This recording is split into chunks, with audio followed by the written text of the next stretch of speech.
Hey, what's up, everybody? How's everybody doing tonight?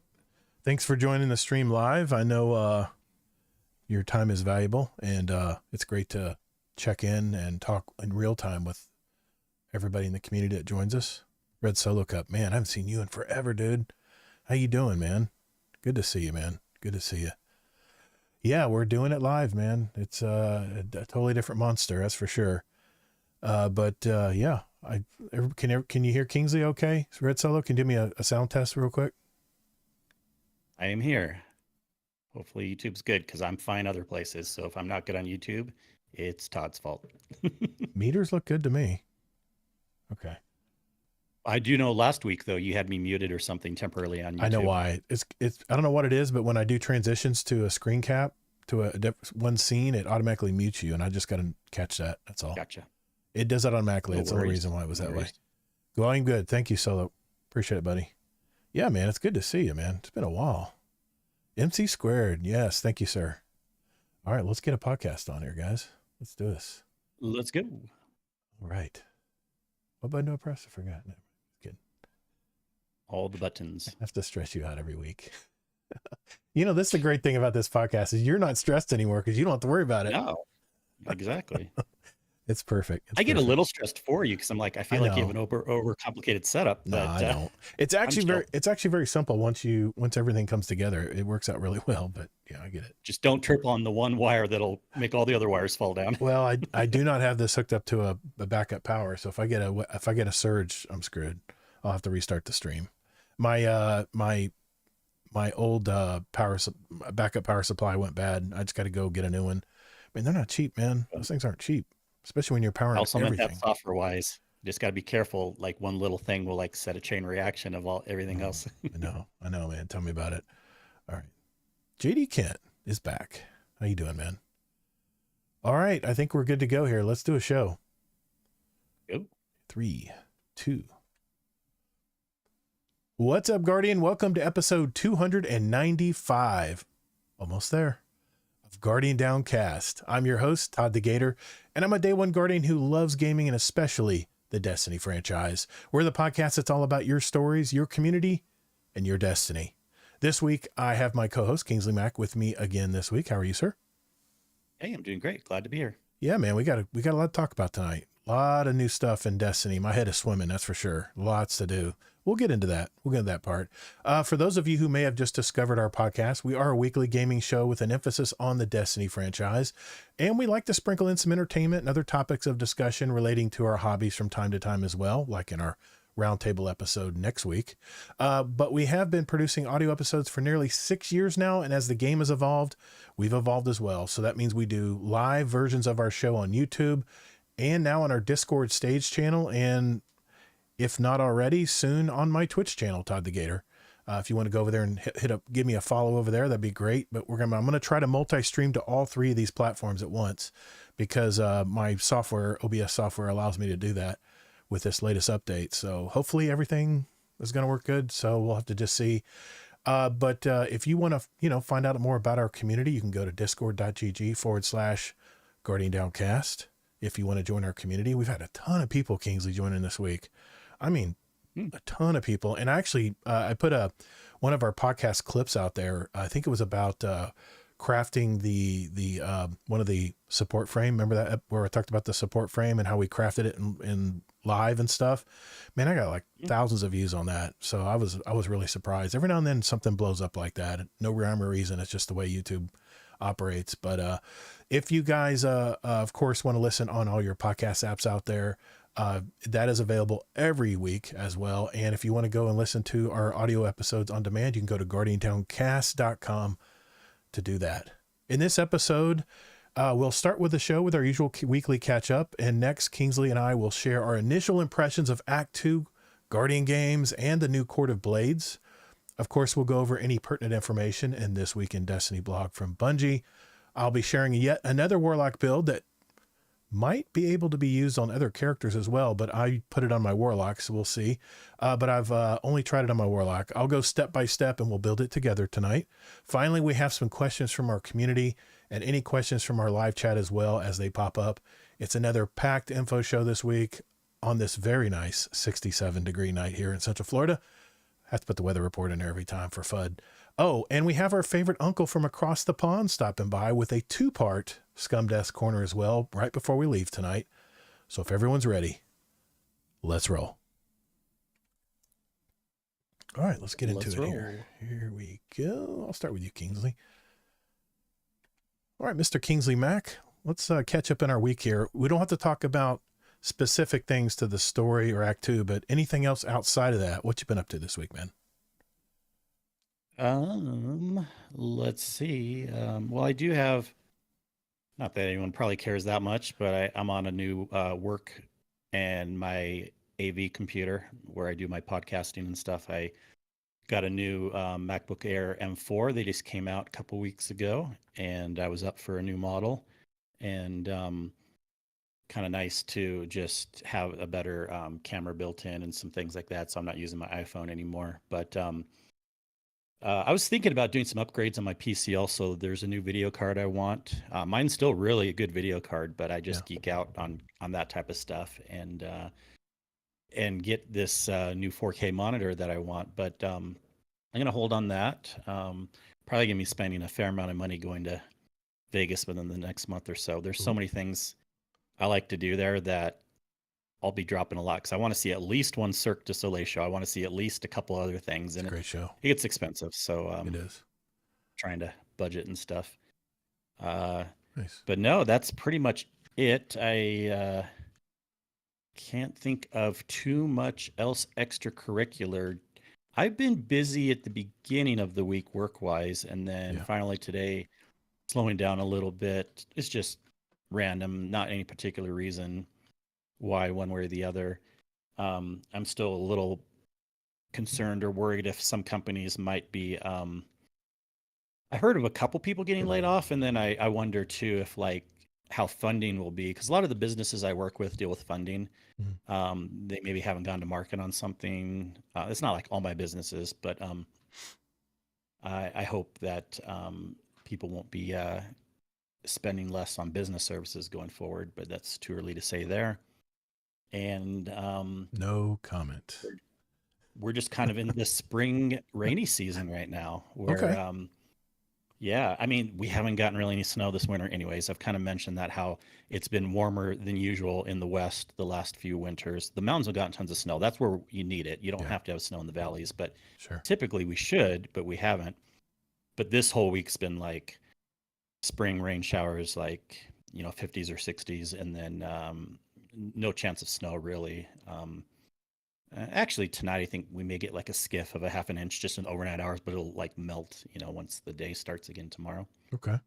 So that's your live weather report. There we go, FUD. You got 2 weather reports in one tonight. Yeah, I kind of, to me, like the weather, the patterns is like more boring, but I always geek out with like the maps. I've posted maps before in the Discord. I should do that again with like the temperature, and when they colorize it and make it look really nice, that brings a remembrance. I always love computer stuff. And back when I was in high school, I think it was my junior year, might have been my sophomore year, but in my physics class, we were picking a project to do, and I decided to do it on weather patterns. And I used a computer, and it was kind of, not a lot of people were doing that back then. This was probably like showing your age, 93-ish, I'm guessing. 93. Very early internet. Yeah. Well, no, the internet's technically been around since the 70s, but no one really used it until the 90s. It wasn't commercialized, but it didn't get mass used until 2000 to 2005. Sure. So yeah, in the mid 90s, only the nerds were doing it. And dial up. I had to I went to NOAA's website back then. You mean the NOAA that's been it's been dismantled now? Hey, we like surprise hurricanes. What the heck? I'm not going to get political, but this is, man, it's a wild time. We kind of already did, right? It's a wild time right now. Luckily, there's a lot more websites now. You can get weather maps and things. But back then, I think that was really the only thing on the internet. And what I did was I downloaded. Back then, they didn't have like the moving patterns and stuff on the internet. You would just download images. So I would download the cloud cover, and then it showed what the forecasted one was, and I download that, and I download the one the next 6 hours, and then I used my computer to put them together to kind of animate it. And I showed it in class on how, hey, people, this is how you can track weather, and it's going to be used more in the future because I'm really good at guessing I love it. internet trends and things like that. And the teacher was so impressed, and I had fun because it was like this. Even though I'm a very logical, technical guy, I'm very visual too. So like I like pretty looking things. So Yeah. I was able to take this geeky stuff, but visually put together the different cloud covers and animate it myself and then show it to the class. It was mind blowing for back then in '93, but now we just take that stuff for granted. I bet you watch those infographic YouTube channels. I bet the bar graphs and stuff like, you know, where they show like, it's like bars of the top movies of the year, and you see them shift in real time, you know, the bars and the, like popular. I don't know what you're talking about. I haven't seen those yet. I might be interested.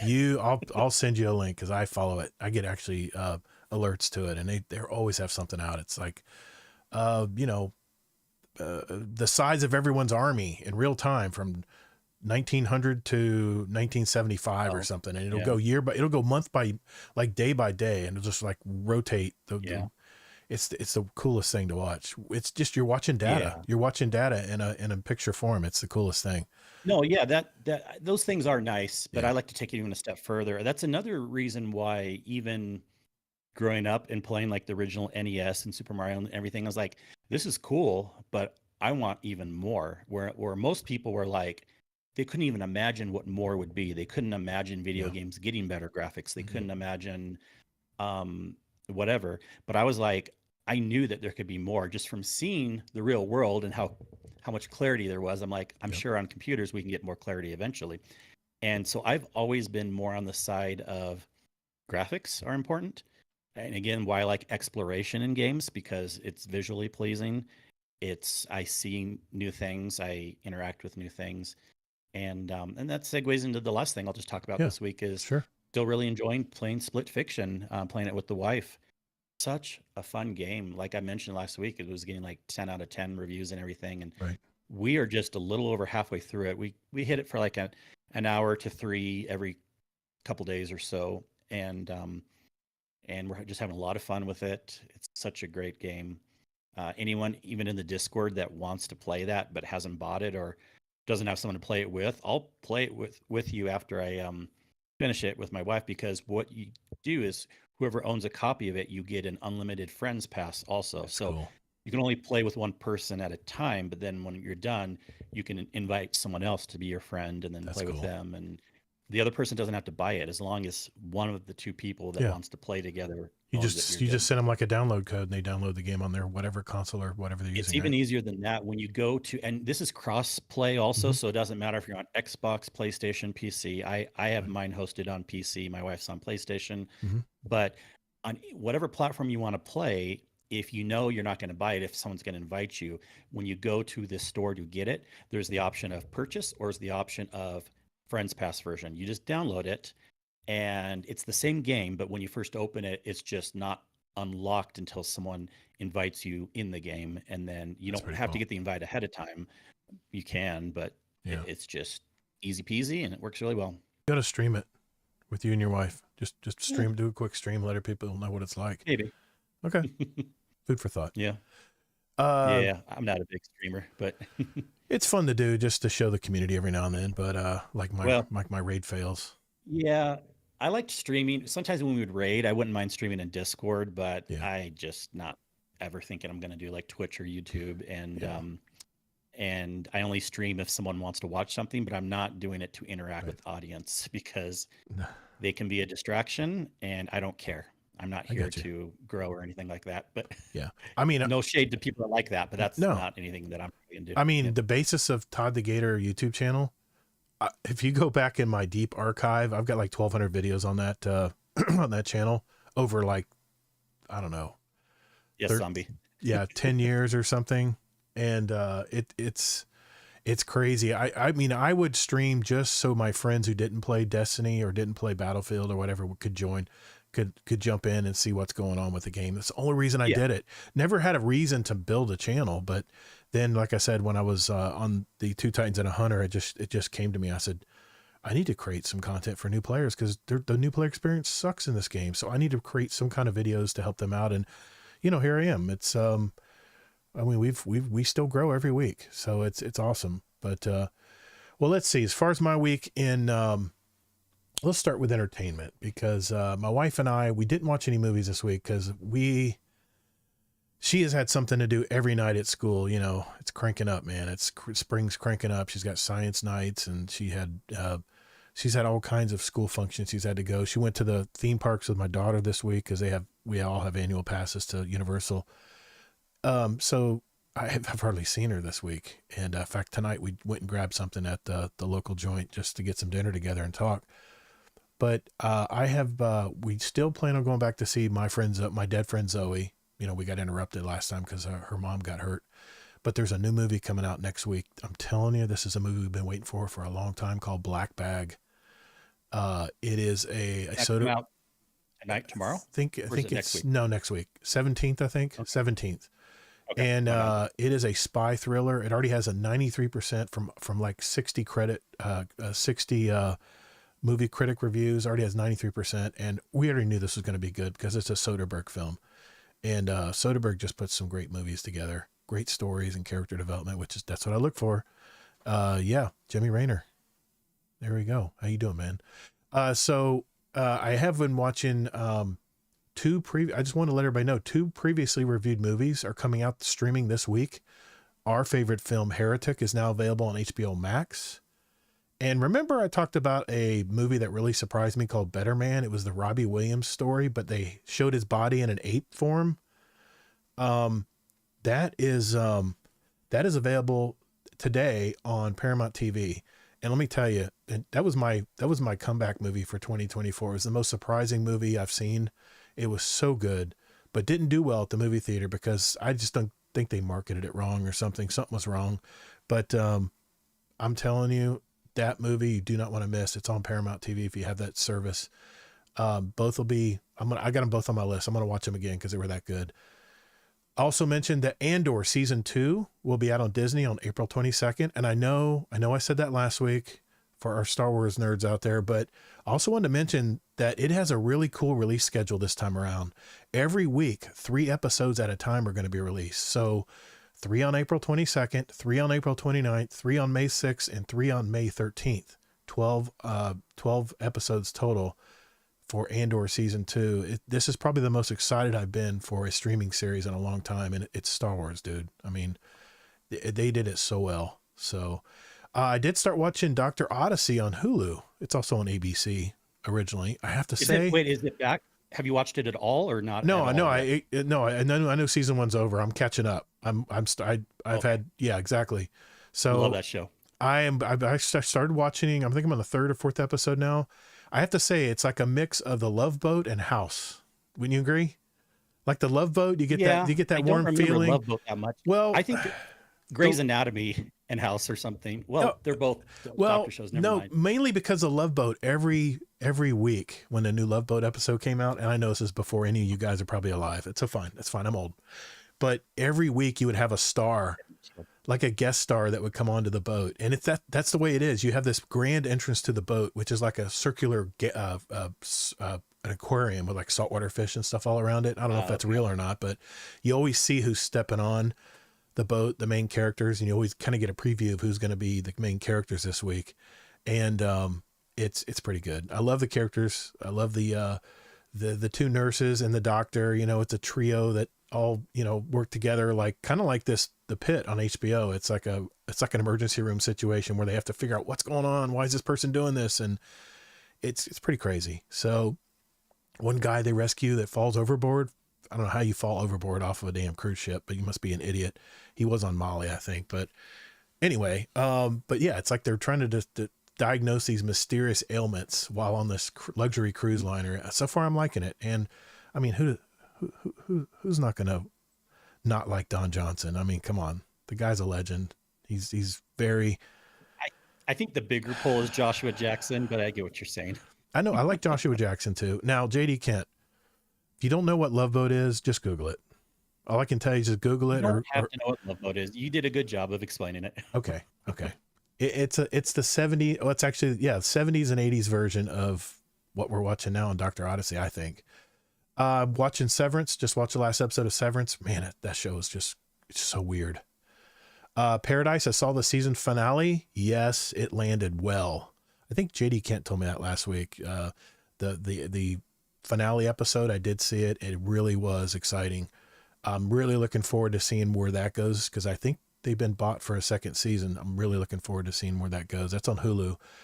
I saw on Peacock, I saw the trailers, final season 3 finale, and it turned out okay. I mean, it wasn't what I thought, but I always root for the villains. I always root for the traitors to get away with it. But because it's such a hard job being a traitor on that show, trying to keep your cool and not people seeing through you as you're talking at the round table.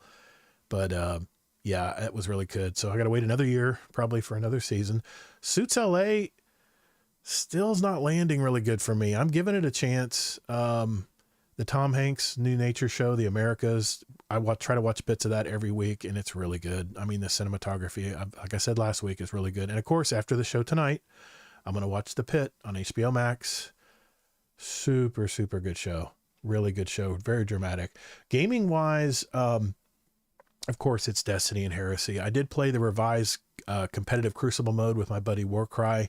We finished our 3 games, and I did get a decent drop this week of the Redrix S-Stock. I got a Headseeker Encore roll, which isn't the perfect roll for PvP, but I'm going to try it out. I'm going to hang on to that one. Again, I want to reiterate, the weapon everyone should be going for in Crucible is the new Heavy Burst Void Pulse Rifle. That has some amazing rolls for PvE and PvP, and I actually used it in the Garden of Salvation raid that we did with the community this last Saturday. That is streamed live on my YouTube channel if you want to watch it back. I was using the, what was I using? I think I was using my repulsor brace destabilizing rounds, and it's going to be on the Warlock build that I'm going to talk about tonight. So I can't wait to tell you guys about this Warlock build. It's pretty crazy too. So we'll be doing actually another run this Saturday night. Again, I'm trying to get those red bars so I can craft the raid weapons, especially the fusion rifle, which I love. But I love all the rifles in Garden of Salvation. I love the look. I love the sound of them. Even though they're not the most OP weapons, they're just so much fun to use. So I'm looking forward to doing that again this Saturday night at 10 p.m. I think. And I'll stream it again, guys, for you guys. I don't know about fondue, JD Kent, on this boat. I'm sure they have everything. It's a very luxurious ocean liner. Just take my word at that. I didn't do trials this weekend. I was busy with the family all weekend. We went shopping for a camper. Long story short, we got a camper. We're going to store it, on my son's property, the back of my son's property. And we bought a little bit more camper than we wanted to, but this camper was such a good deal. We just couldn't pass it up. So, I'll maybe post a picture in the Discord of it or something, but, we did get that, for several reasons I'm not going to get into here. It gets too personal, but, that's what I've been busy doing all this week. And I got to give a shout out to our local restaurant here. They have a location in Gotha, Florida, which is right off the turnpike in I would say South Central Florida. And then they have another location in New Smyrna Beach, which that's right below Daytona Beach. If you're looking on the map of Florida, on the East Coast of Florida, this is the coolest restaurant I've been to in a long time. It's called Yellow Dog Eats. It's a barbecue joint. It has super unique craft barbecue, and its main dish that everyone likes to get when they're there, it's like an open-faced, loaded barbecue sandwich. And I got something called the smoker, the Old Smoky or something like that. It was so good. So good. And they use a lot of really good pork in there. And it's just a really good pork barbecue sandwich. I think I got a slice of the coconut cream cake, which I never get coconut cake. It just looks so good. It just giving them a shout out. No, they're not a sponsor, but if you are ever in the Central Florida area or New Smyrna Beach area, look up Yellow Dog Eats. If you want some really good barbecue, and it's like a converted old house that has like an open air, big giant porch that you sit on. And, it's just really cool. the memorabilia, and there's a dinosaur head like sticking out of the wall, and one of those wacky restaurants like that. So, but anyway, just want to give them a shout out. As far as the rest of Destiny stuff, we're going to get into that in a little bit here. But anything else, Kingsley, before we move on? Just want to double check. Oh, you had a story you wanted to mention, didn't you, about PlayStation Pro? Sure. PlayStation 5 Pro. You told me about this. I read the article. Yes. And this is exciting, man, but you're the tech guy. So yes, I'm the tech guy, but this is stuff that, I mean, I probably understood what it meant more, but everyone who has a PS5 Pro can be excited by this. It's me.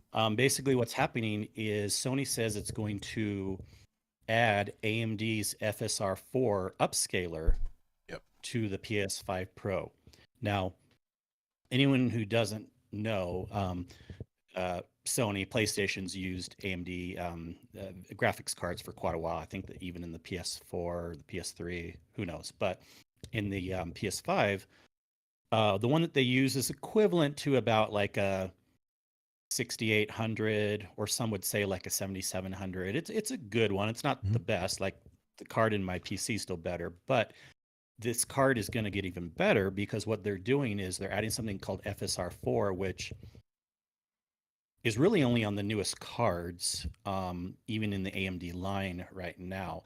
And all it really means is that there's going to be better upscaling resolution going forward. Upscaling is one of these things, in case you're not aware, where a lot of systems will do it. PCs will do it also if you want, although you don't have to. And what you do is you can get better performance if you actually, I mean, Destiny does this in Crucible too. Where if you want 4K to work without slowing down too much, like if you want the high frame rate, what you do is the game actually first outputs it like a lower, like a 1440 or a 1080, and then it like fake upscales it to 4K. So it looks close to 4K, but it's not really. Like if you were to compare side by side, you could notice some differences. Right. But with FSR4, it's going to be even better. A lot of games will have what they call a quality or performance mode. Right. So if you pick quality mode, the fake 4K, when it's being upscaled, will look even better than it does right now. And then when you do performance mode, you'll get even more frames. So like games that couldn't do 120 FPS or games that potentially want to do even more, now we'll be able to do that on the PS5 Pro. So I think this is pretty impressive because I don't have a PS5 Pro. I don't need it, but because again, my PC is still better, but and I have a PS5 in general because I like exclusive games and stuff. But for anyone who has that or in the PlayStation ecosystem and considering getting a PS5 Pro, this is, I think, a really big thing. You don't realize how big this could be for making some future games look better.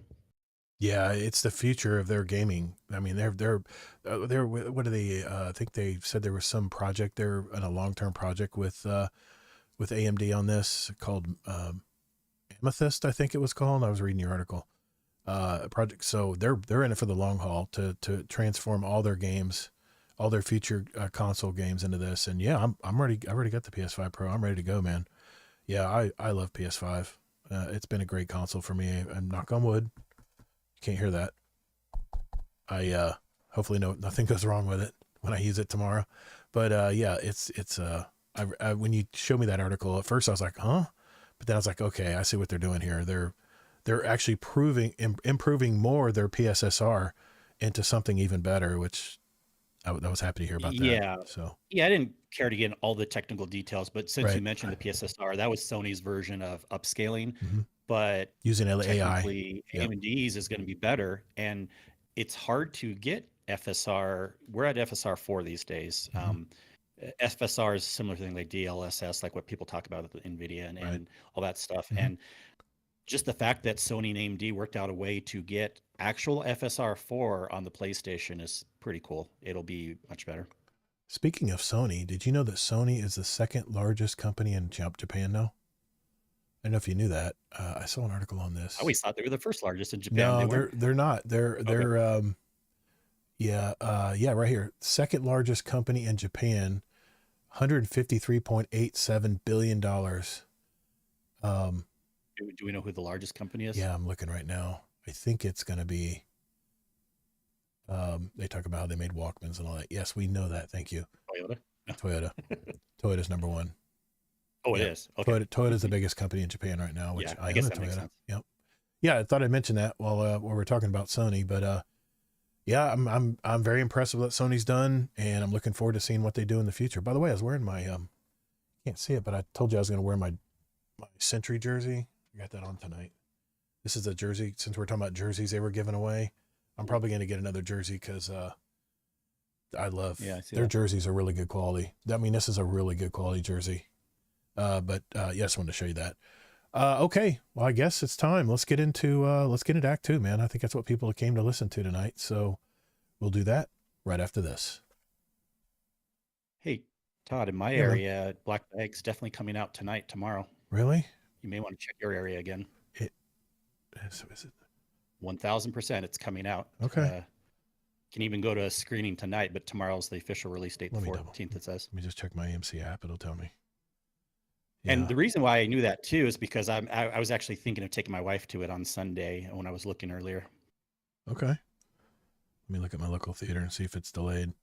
My local theater sometimes will show really cool independent movies, and then they will never come. Yeah, I'll be damned. It's out already. Was that on early release today? Yeah. Oh, it's only an hour and 33 minutes. That's pretty short for a complicated movie like that. So yeah, it's definitely on our list. We got to go back and see My Dead Friend Zoe first. We got to see that because that was such a good movie. And when you get yanked out of the theater, like in the middle of the movie, you're like, I got to know how it ends. So we have three free movies a week. So we'll just go see that too. Okay. Everybody in, I didn't pull up chat in Discord. Let me do that real quick while we're sitting I've been talking a little bit with them, but okay. Yeah. Yeah, I just want to make sure. But yeah, you should have it up also. Yeah, I'm just going to make sure. Yeah, I mean, a lot of people are giving comments on Heretic that they've seen it recently or whatever. I'm like, yeah, I need to talk to them about it at some point. You got a mic knocking or something knocking, just letting you know when you talk. Is there something like close to vibrating? Just when I talk? Yeah, I think maybe you're jiggling your table or something, but I hear like a knock somewhere when you're talking. So let you know. I think it's better now, right? Yeah. Okay. Yeah. Talking. Yep. Okay. I see what it was. Yep. Okay, cool. Just being your sound engineer. I mean, no, it's fine. This is a different setup this week, and I will be optimizing even more next week. But I see the arm for my mic was slightly tapping into the side of my laptop holder. So I just fixed that. Yeah, maybe that was it. I don't know. It was just very subtle, but my editor ear is like, okay, I'm going to hear that when I'm editing it. Yeah, thanks everybody. All right, cool deal. Yeah, Xbox is coming out with their own new console. Okay. Well, I own all the consoles, so that's being sarcastic.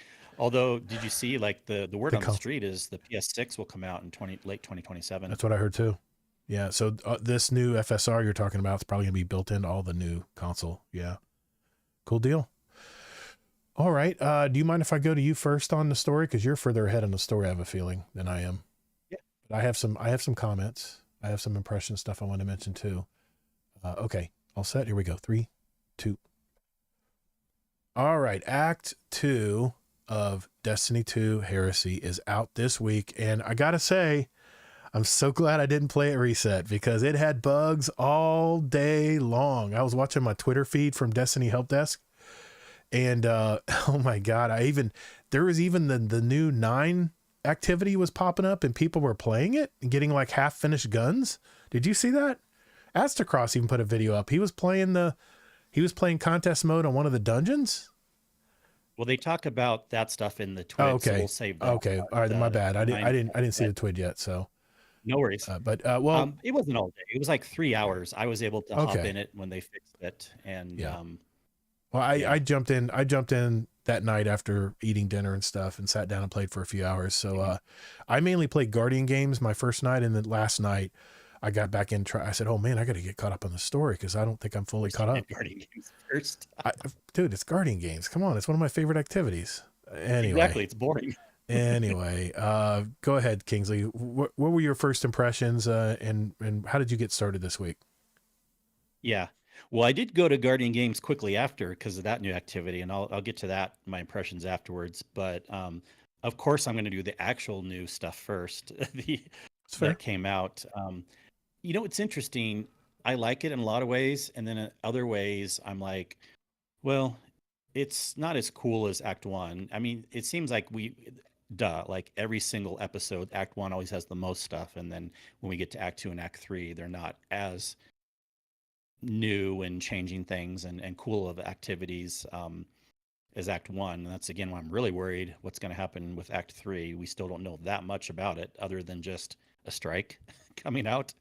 And then the other thing was going to be the Dungeon Trial of the Nine stuff, which came out now anyway. So what the hell else are we going to get in Act Three? But anyways, we'll figure that out later. Right. But Act Two is interesting. So of course I was excited to hop in it because we have the Court of Blades. That's what it's called, right?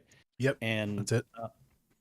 Which is reminiscent of Court of Oryx, if you've played in Destiny 1. And yeah, there's some story to it. I won't give too many spoilers, but just in general, there's going to be 2 weeks of story. There's only 3 weeks in this act. So I guess that makes sense, although not really. They could have just done 1 week. But so you get halfway through the quest steps. It's like 9 out of 18 is like how far you can get in the story quest steps. But they did some things that I was kind of impressed with. Okay. And then other aspects, I wish it was a little bit different. It kind of brings you in right away to Court of Blades to experience it. Okay. Court of Blades is pretty cool.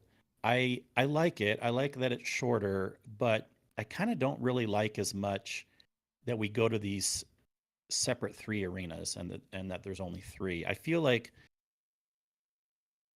and I know if we were just to stay in that central Court of Oryx area in the Hall of Souls, that would maybe feel constraining for Destiny 2 vibes.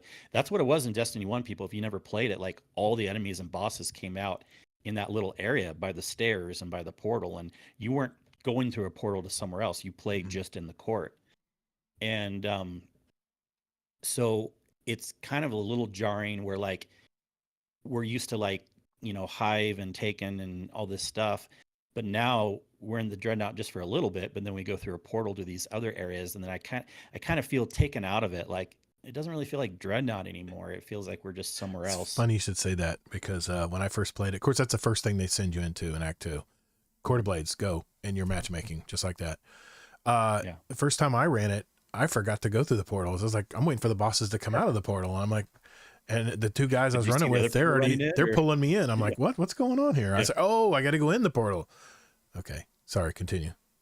No worries. And they did show us that kind of in the preview, but I just didn't really care or put 2 and 2 together enough to realize how much I wouldn't really like it. But it's still like a really nuanced, weird, unique, minor quirk. I don't care that much.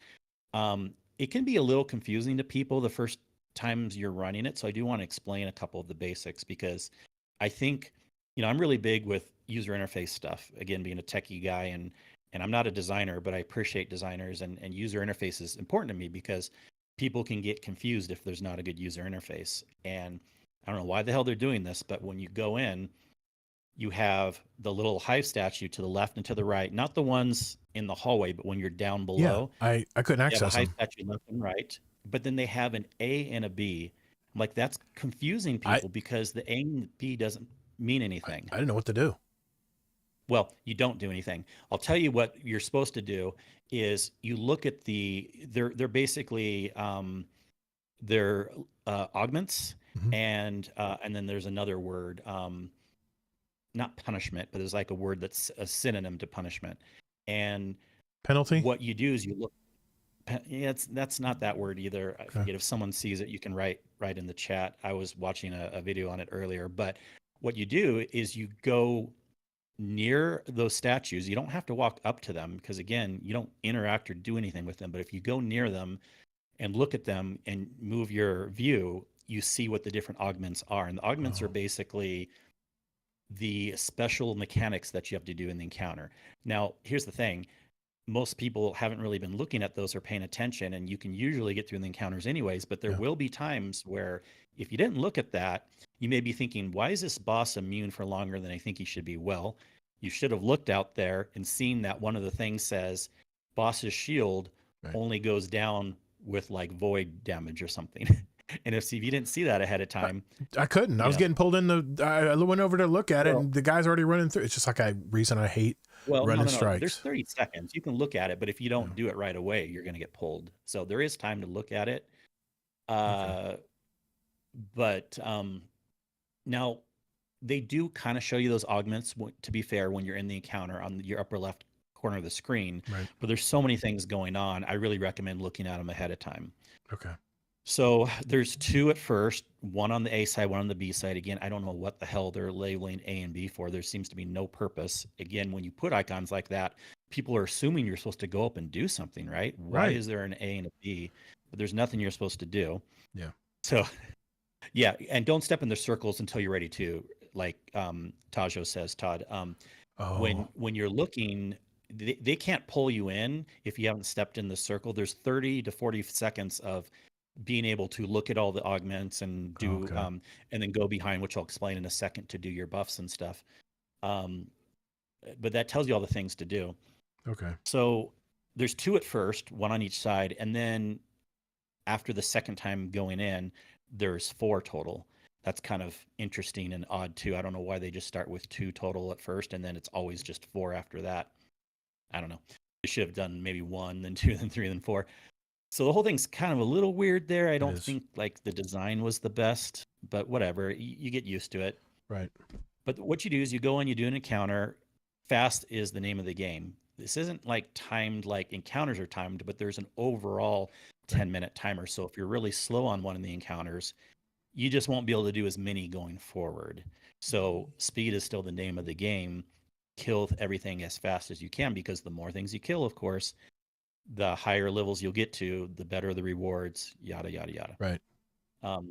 When you come back after a little mini encounter, the timer stops, but then there's a secondary timer for like that 40 seconds I was telling you about, where you can use that opportunity to look at the augments again on the statues, and go behind you and purchase the upgrades. Now, how that works, and that's in the hallway, like the 8 hive statues. Right.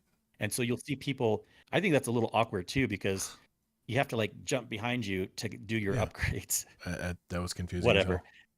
Now, how you get those upgrades is by doing the encounters and doing them well, like passing off the augments and the different mechanics, or even just killing bosses. By boss kills or doing the extra credit little things will give you little level ups on your rune tier system, and you can eventually get to level 1, 2, or 3. You're not really worrying about collecting anything. You're just, however good you're doing, when you finish an encounter, you'll come back and you'll see in your lower left-hand corner, it'll either say you're at tier 1, tier 2, or tier 3. So if you're only at tier 1, and if you go back to those statues, you can only purchase, go figure, tier 1 upgrades. Right. So anything that says tier 1, if it's one you like, you can get it. You don't have to purchase upgrades. It's sometimes better to hold on to that, wait till you get to tier 2 or tier 3, then go and purchase something. Okay. The other reason why you may want to wait too is because, let's say you have like a tier 2 level up and you don't like any of the tier 2s and you purchase a tier 1. Well, it gets rid of all of it. It's not like you can purchase 2 tier 1s. Even if you're on tier 2 and if you purchase a tier 1, once you do that, it's all gone. Right. So really think it through. Use those 40 seconds to look at all the upgrades at the statues. And then that's probably priority number 1. And then priority number 2 is look at the augments on the side statues, the A and the B. And then even if you don't look at those augments ahead of time, then when you go in the encounter, try to look at your upper left-hand corner of your screen, because it'll tell you what to do. Now, I think the encounter is pretty cool. I like how there's a good variety of bosses and mechanics. I just don't love necessarily the interface and just the 3 arenas, and we're always getting pulled in. I don't know. What else do you think? Do you think it's something you'll do much? Kingsley, everything went so fast. I mean, because the guys in front of me, I don't know if they were just like super hardcore players or not. Probably only run it like 2 times total or something. About that. Yeah, about that. Because I ran it just to progress the story, because I was trying to get caught up on the story, and I was like, Once okay. requires you, Yeah. So when I first ran it, the buffs you were talking about, the additions, no, I didn't know anything about that.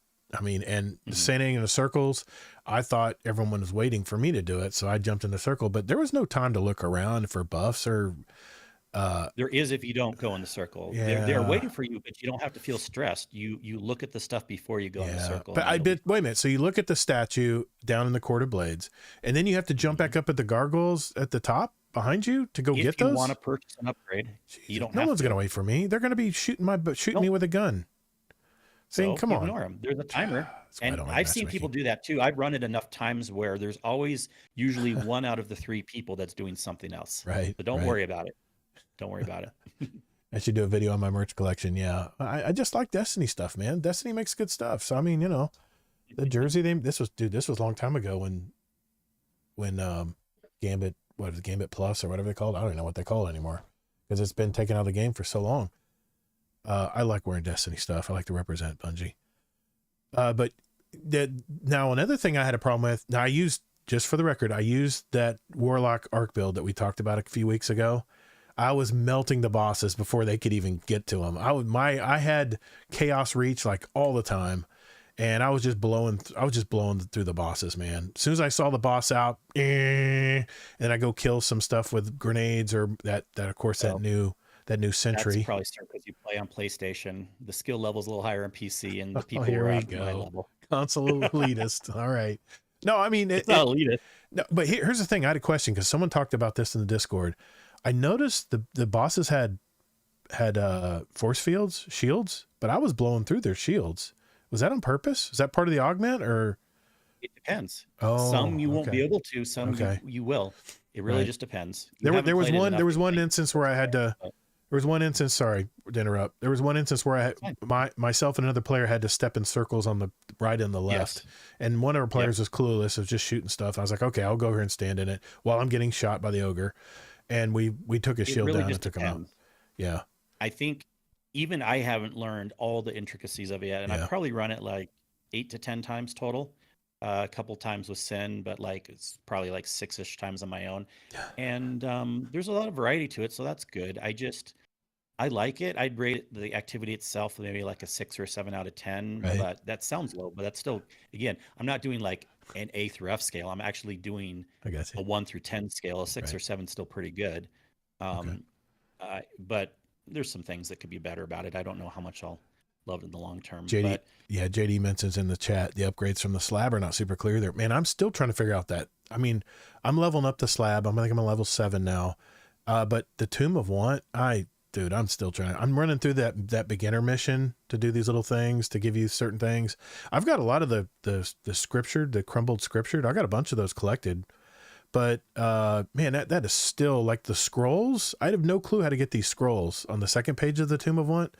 I don't know how to how to get get them? those. They're all blocked out. They're mostly just random is how you get them. Oh, geez. Okay. So I just got to Yeah. play more, Nether Nether. and Okay. Court of Blades. Yeah. Mhm. Gambit Prime Deadpool. You Thank can you, get them sir. other places too, but as Yeah. Bungie said, for all the weapons and all the Yeah. materials, the most Right. efficient way, you're always like the fastest path. Well, that will be the fastest path is doing it that way. But you Gotcha. can play how you like and get them other ways too. Okay. Good to know. I just should have So just gone to you because there's a lot of these systems are confusing, man. I've been playing for 11 years now. It takes a lot to uh, confuse me on these systems, but I don't know what's different, but it's just not late. well, It's I just feel not like spelled out. we explained the Tomb of Want pretty well a few weeks ago. So if other people are still confused, I can kind of give a little Yeah.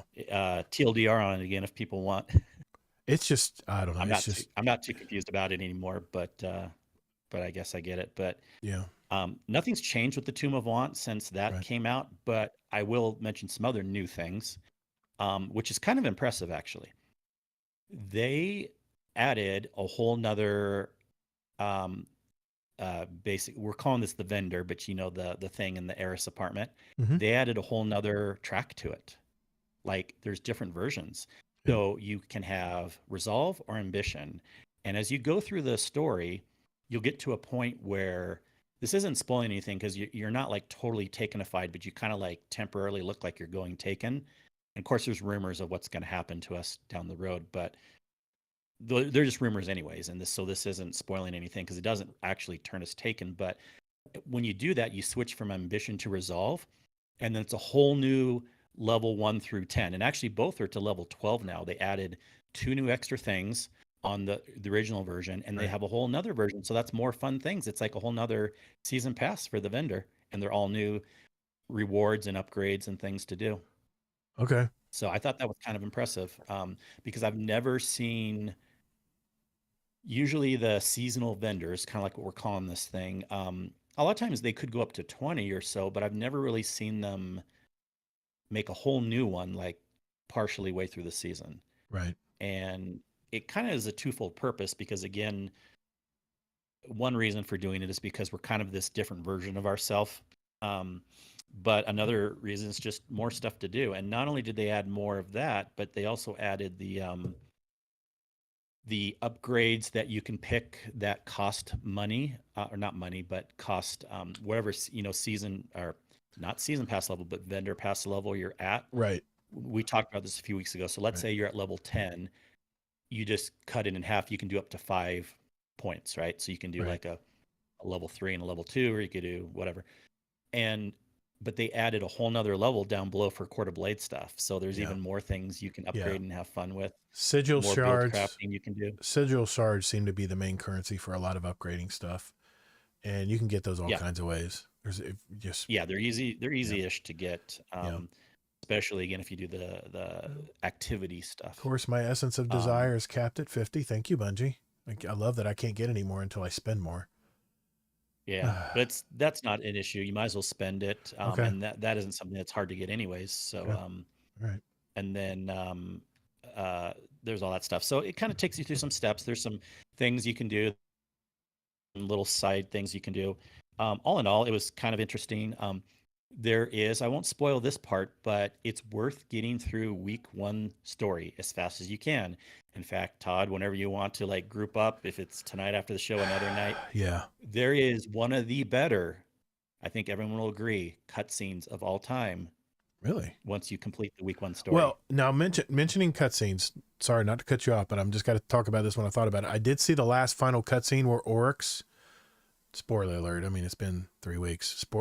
The spirit of Oryx for Act 1. For Act 1, Oryx. You end up there at the court of Oryx, and all of a sudden his figure appears, and you're like, "Holy shit!" But then he's talking, which his voice is awesome, by the way. Whoever does the voicing on that is doing a fantastic job. It's very scary. But then it cuts out when Ziva Arath. In fact, if I wasn't even looking at her on the left, I would have never known she was talking.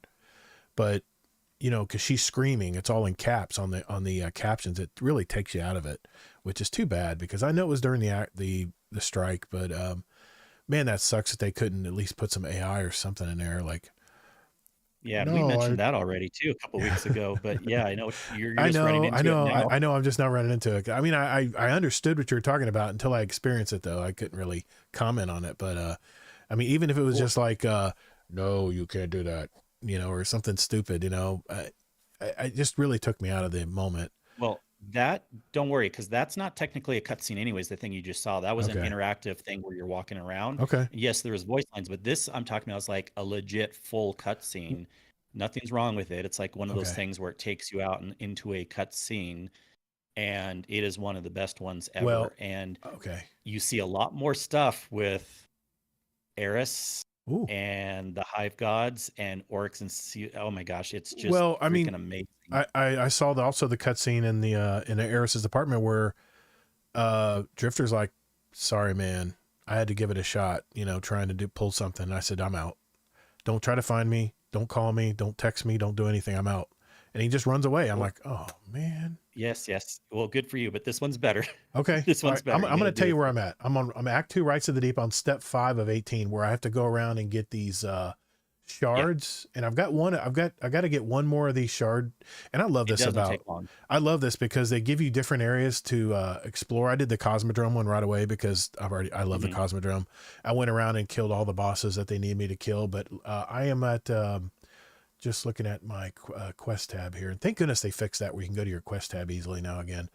I am at the point where I have to get one more of these rights of the what are these shattered shards? They call it Will Breaker. Anyway, shattered shards. That's it. Sorry, shattered shards. Just when you get to it, just pick them all up because you never know. I mean, one of them you can do, and you have to do the um, you have to do some stuff on the, no, sorry, that's the wrong. You have to do at least 2 of them to progress the 50 story. knights There's 5 defeated. you can pick up. You might as well pick them all up. And they give you one of these shards. You need 3, but they give you one right away, and then you Right. got to do at least 2 more of Right. those 5 things. Yeah. And then it doesn't take long, and then you can progress Yeah, the I'm story. at 2 or 3. I got to get one more in. I think I'm going to do it. I think I'm going to go. The ability kills are going to take a while, but you got to kill 50 knights with this one. 50 knights, dude. That's going to take a while. Or you can go run the Nether. You can do some stuff in the Nether. You can run A lot of them have multiple choices. Kill a prophecy boss. You have to defeat a prophecy boss. Or you don't have to do that one. You can do the or option below it. And I didn't go into okay. prophecy at all. I got them all done pretty quickly. None of them are really that bad. So prophecy boss defeated or powerful taken? Yes. Oh, I thought I had to check both boxes. Okay, I'll go get powerful taken. That one. I'm at 59%. Not for most of them. Okay. I'll work on that one. Okay. Trust me, I bet like you have, especially if like you were like focusing on it or someone was playing with you. Yeah. I bet you only have like 15 minutes to a half an hour worth of stuff left to do before you could. Okay. Get to the cutscene. Okay. Yeah, I'll knock that out. I'll knock that out as quick as possible then. Okay, good to know. Thanks for letting me know that. Let's see. Bosses with shields still getting damage. That's my notes as far as Court of Blades. That's all I have on Court of Blades. It just went so fast. I just couldn't understand what was going on. I'm basically done with explaining that part of stuff. I found it because this cutscene was so good. It seemed like it should have been an end of act cutscene.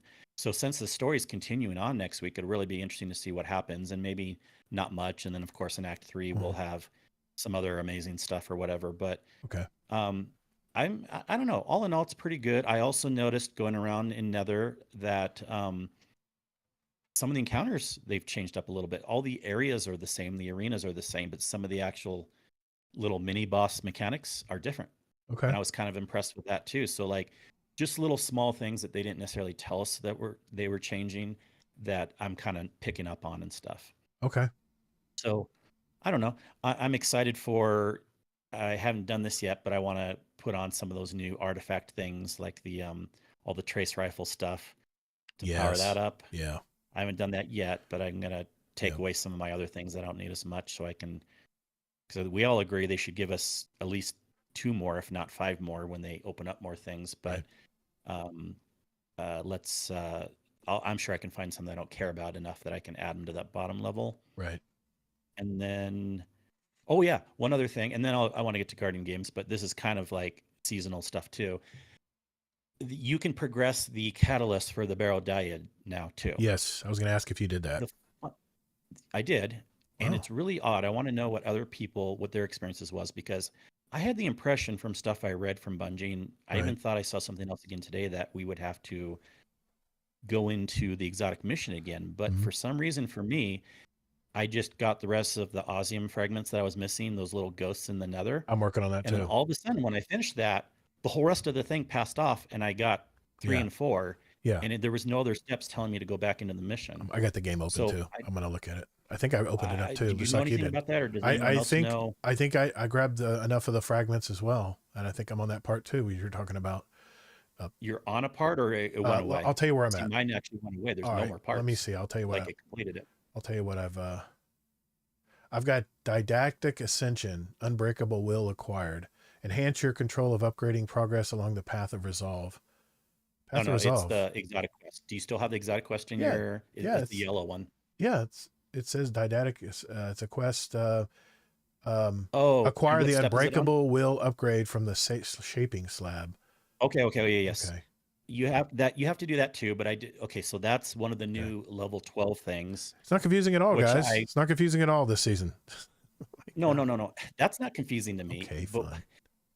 Because it tells you what to do. What I'm talking about though is here. Listen to my original question again. I thought Bungie said that we would have to go back into the exotic mission. Right. But when I did all the steps, because I'm ahead of you, I did that one step. It did not say I had to go back into the exotic mission. It passed everything off. My exotic quest is gone. Like there's nothing else left to do.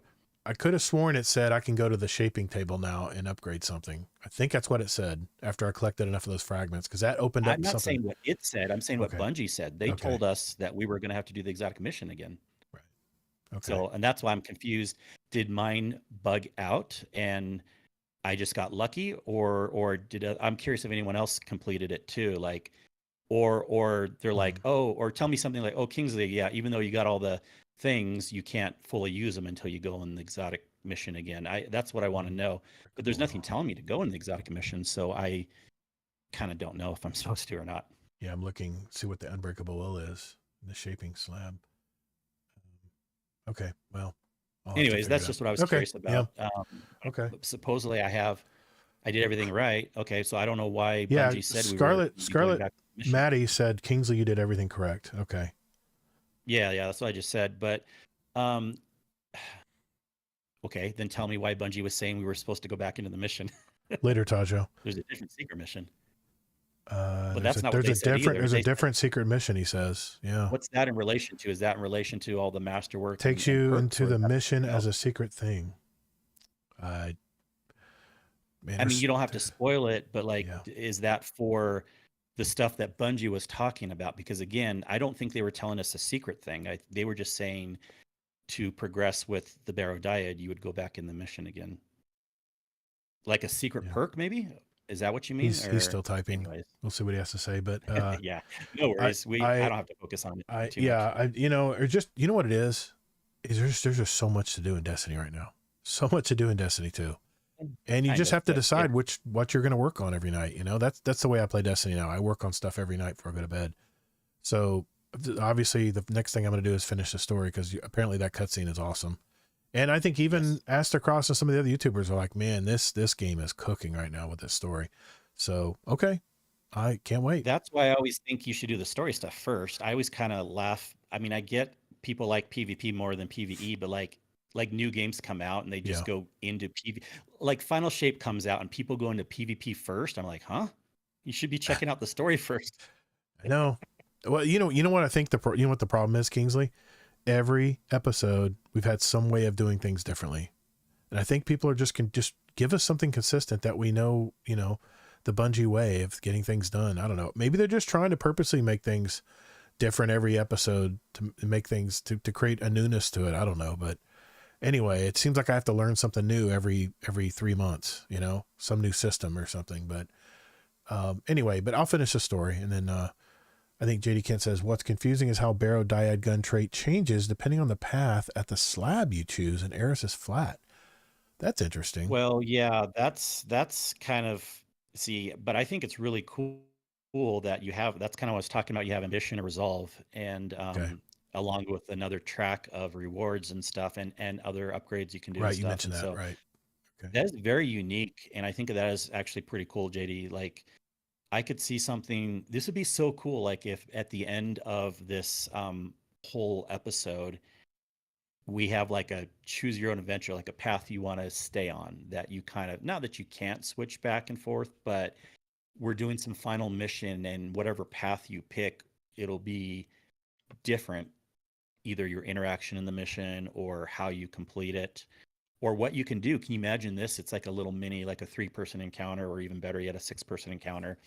And the people that picked resolve or ambition or whatever this third one will be for Act 3, I'm assuming there'll be a third one, will have different abilities or different things they can do, and we all team up together. And I mean, that's how you make the game interesting, with like roguelike elements and having things build upon each other and differences and everything like that. Usually when I want to get together and do something, it's late at night, and I'm like, I don't know who's up right now to jump in and do this, but I probably need to throw it out there in the Discord. There are probably people out there that want help. So, and I know you're 3 hours behind me, so I should probably ask you. You can always message me. I know. Yeah. I figured I think you were playing your new game with your wife the other night, and I was like, I'm not going to bother him. I'll get this done. So it's no big deal. I'll get it done. You said there's 15 minutes of stuff left. I'll go crank it out and get it done. That's for sure. Now I did want to say, you can go with what you want to talk about. I want to give input on Guardian Games activity. Let's do it. No. Let's go Guardian Games next. I just had a few points. Well, I'll just mention this. I did finish Act 1, and I have to admit, the fact that you had to go to all these areas to kill these mini bosses on the moon like the summoning pits. Man, I've been there in a long time. It was so much fun. And it was challenging enough. I mean, I had my Arc subclass on. I just melted the bosses, but it was fun to do that. There was one part where I had to kill. I think the wizard's name was like Erlich or something. Of it was a you had to go in the deep dark areas of one of the really dark areas of the moon, down deep in the areas in there, and kill this wizard boss. We had to shoot these 3 runes, and I couldn't find a 3rd rune, and it was really tricky because they're all lit up except this last one. And once you wander around this small area enough times, you do finally find the rune, but it's not lit up for you. So that was the only frustration I had from finishing Act 1. But then Guardian Games popped in. So what was your experience of Guardian Games this week? Well, I I've hopped in. I did a little bit, mostly to check out the activity. Boss Rush. Yeah, it's kind of odd. At first, I was like, okay, it's no. Some other people thought it was weird that Guardian Games is coming out at the same time as a beginning of an act, so there's like It's multiple weird. things doing it at the same It time. is weird. That doesn't bother me so much, but what does bother me is, to me, the Guardian Games boss rush activity is very similar-ish to Court of Yeah, I was just Blades. gonna say that. It overlaps a And I'm lot. kind of disappointed just for that fact, because it not that boss rush is bad necessarily, but I was so excited for a new activity, yet we're getting some of the oxygen taken out of the room because it's so similar to another activity that we just got. Yeah, it's Where, a fast 10-minute activity, You except you're going as far as you yeah. can, as quick as you can. Yeah. Also, okay, I want to say pluses and minuses about it. I love how there's way more variations than you can imagine. I've run it a few times and I haven't run all the variations yet. I who knows how many there are. They have tons you can get. Like, I was running it with Sin some more the other night and running still into new things. They're all things I've done a million times in the past. They're just little story mission bosses from the past mostly, and things like that. And they're all kind of similar though. When you go, it's always going to be a time gate, because Yeah. a damage gate, you know what I mean? Right. Because if they didn't do a damage gate with 3 phases, they would get melted even quicker. So then I come into the slight negatives, like it's just not interesting enough. Like, I don't know what they could have done. When I think of a boss rush, and it would be too hard for them to program this, but I would rather like a big single new arena, and a boss beams in, and we're dealing with that with a bunch of ads, and then a different boss beams in once we kill him, and maybe the second boss isn't damage gated, and then the third boss maybe is again or something. But all we're doing here is we're just going into these encounters we've done a million times. Old All the stories. bosses are the same. They have their little damage gates. They're Yeah. always easy, easy, easy, and then they pause you when you get to the damage gate, and then you just do the stuff, and then it's easy, easy, easy again, Yeah. and stuff like that. So look, I'm not going to complain. I'm so happy they made, everyone, I was saying, finally they have a new activity for a seasonal event, for a Yeah. thing like Guardian Games. But again, just some of the wind was knocked out. How, there's so many other things going on right now, and it's similar-ish to Court of Blades. Ye- uh, Um, Go ahead. One last thing Mhm. that I find odd too, and this shows how Bungie can be very inconsistent, because I've said this a million times too. Expert modes can be match made. I don't see why they're not doing that, because just because you match make something doesn't mean you have to go in with randos. You can still, if you wanted to do expert Nether or expert Court of Blades, you can't. You got to go into the fire team or do it solo, right? Right. But there would be no issues if they match make you. People would figure it out. It's not that much harder. And the reason why I'm saying this again is because they are allowing the match make in the Guardian Games activity on the harder mode. So why are they doing it there, but not letting us have matchmake on the harder mode in Nether and Court of Blades? Yeah. I get it. And it's really odd that this warm up mode seems to be pointless, really, really pointless. They should have just had the normal mode and the expert mode, and they're both match made, which I'm happy with. And then they should have made match made for expert Nether and Court of Blades. So it's really just, my complaints are comparing the two things together. Um, but I'm happy they made a new activity, and it's something. What do you think of it? Funny story. I went to Eva. I went to Grandma. I got the class item, right? I was ready to go. And then I decided, you know what? I'm going to try this boss rush because I think the first thing was you got to get a contender medal or something. You had to just get a medal. Yeah, you got to pick up the first thing. Yeah. And so I said, okay, fine. So I ran the boss rush, the warm up one first, which by the way, the two really are pretty much the same.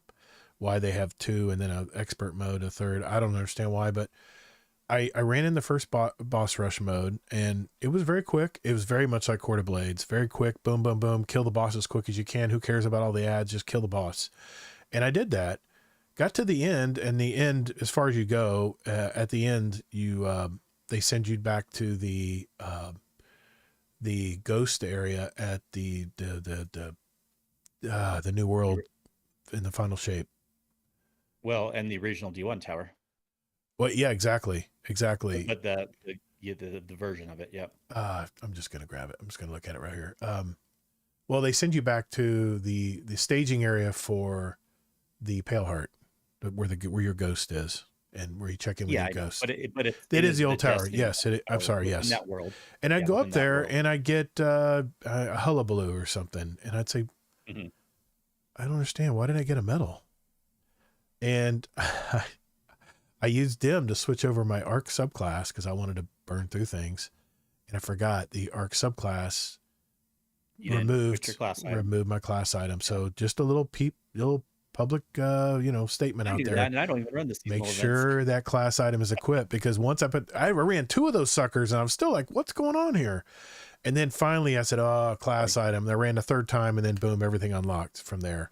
So just remember, put your class item on when you're running in the boss rush. Be a Todd, people.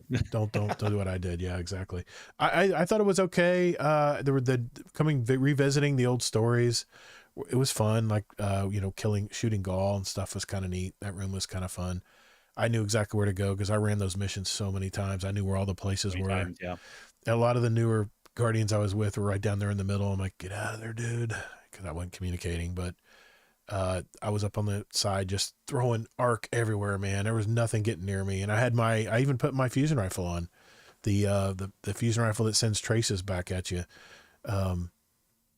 Anyway, I had the setup we talked about, exactly to a T, that setup, and I burned through everything pretty quick. I think it took about 10 minutes and we got through all the bosses, and it's okay. You know what though? Here's the thing.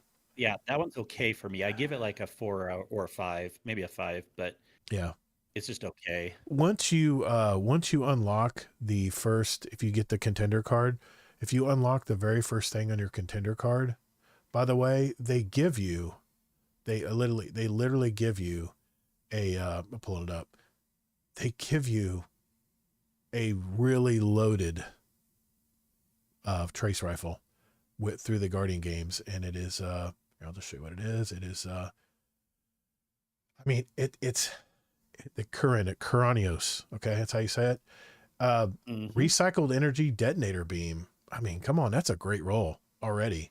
And that's actually different from the roll that I have when I got from the Guardian games, or no, the Iron Banner. So I'm just going to keep this roll. I mean, this is a good roll too. And here's the thing though. The other two returning rifles, the Taraxipus, which is a very, very good strand 200 RPM scout rifle. I even use it in Crucible. It knocks heads in Crucible. It's a really good rifle. The only thing I don't really have yet is the title, because some machine guns really haven't been that great. And but they did talk about the one thing that you did want to get with the title, the God roll that you want to get. It does roll with repulsor brace, destabilizing rounds. That's good to get. Also for a PvP God roll, they're saying to get threat detector and surrounded or rangefinder with a range masterwork. Those are the two rolls you're looking for if you were looking to use the title in PvE or PvP. So, I have so many weapons that have repulsor brace and destabilizing rounds now that I hate to say this, I'm not motivated to get this rifle, this submachine gun. I'm really not motivated to get the weapons because other than that, and I got the trace rifle right off the bat from my contender, from my I paid the $10 to get the card because the emotes were fantastic. Really great emotes and stuff they gave you. So it was worth the $10 to me. But the trace rifle, they give you one right off the bat that's really good and complements your other trace rifles that you have. So I have to admit, There's better rolls for me, I can tell you. I mean, there's a lot of good rolls on that trace yeah, rifle, though. That's the thing, like the one you're yeah. talking about, and it depends on your play style. But for me, I want jolting feedback more than detonator beam. But I got jolting And feedback and rewind rounds on my Iron Banner one. So I already have an arc trace rifle that does that. So if anything, this new trace rifle is even better. I mean, it well, that's what I complements was the other one. saying. It is better. Well, I mean, it In complements many the ways. other one I have, but that's what I was trying to say. What Sorry. I really like for the other perk is overflow, because I want the extra ammo for sure. That'll be great So because it does use special right ammo. now, I have there's a lot of good rolls, and Yeah. the one you're mentioning, I'm gonna hold on to a few of these actually. I could see like 3 or 4 rolls that I would, and I usually don't hold on to a lot of weapons. With this, I will hold on to a few, because the fact that I don't hoard means I can occasionally hold on to several weapons that I want Right. to. And but I have an overflow detonator beam, but I also want to get an overflow jolting feedback for sure. Okay. And then so I'll have both of those to play with, Right. detonator or jolting, depending on the situation. Right. And then the one you mentioned too. So Here's the thing. The Taraxipus, I did so much grinding of Guardian games last year. I have such good rolls on this rifle that I really don't need anymore. And now I can enhance it. I mean, look, I've got double column rolls here. I've got 4 times the charm, an explosive payload. I can go cascade point. I can go gunshot straight. And I have 2 other rifles that have even more perks than this on them. So it's a kind of thing where, I don't know. It's just, I'm not super motivated to get weapons because I already grinded it. I have Hullabaloo. Look at the Hullabaloo. I've already got auto loading holster and chain reaction, or I can even go impulse amplifier and one for all. I mean, I farmed those weapons last year. I put so much time in Guardian games last year that I don't know. I just don't know if I'm fully motivated to go for those weapons again, even if they have a new perk, a new origin perk or something. I just don't know if I still don't know if it's going to be worth it or not.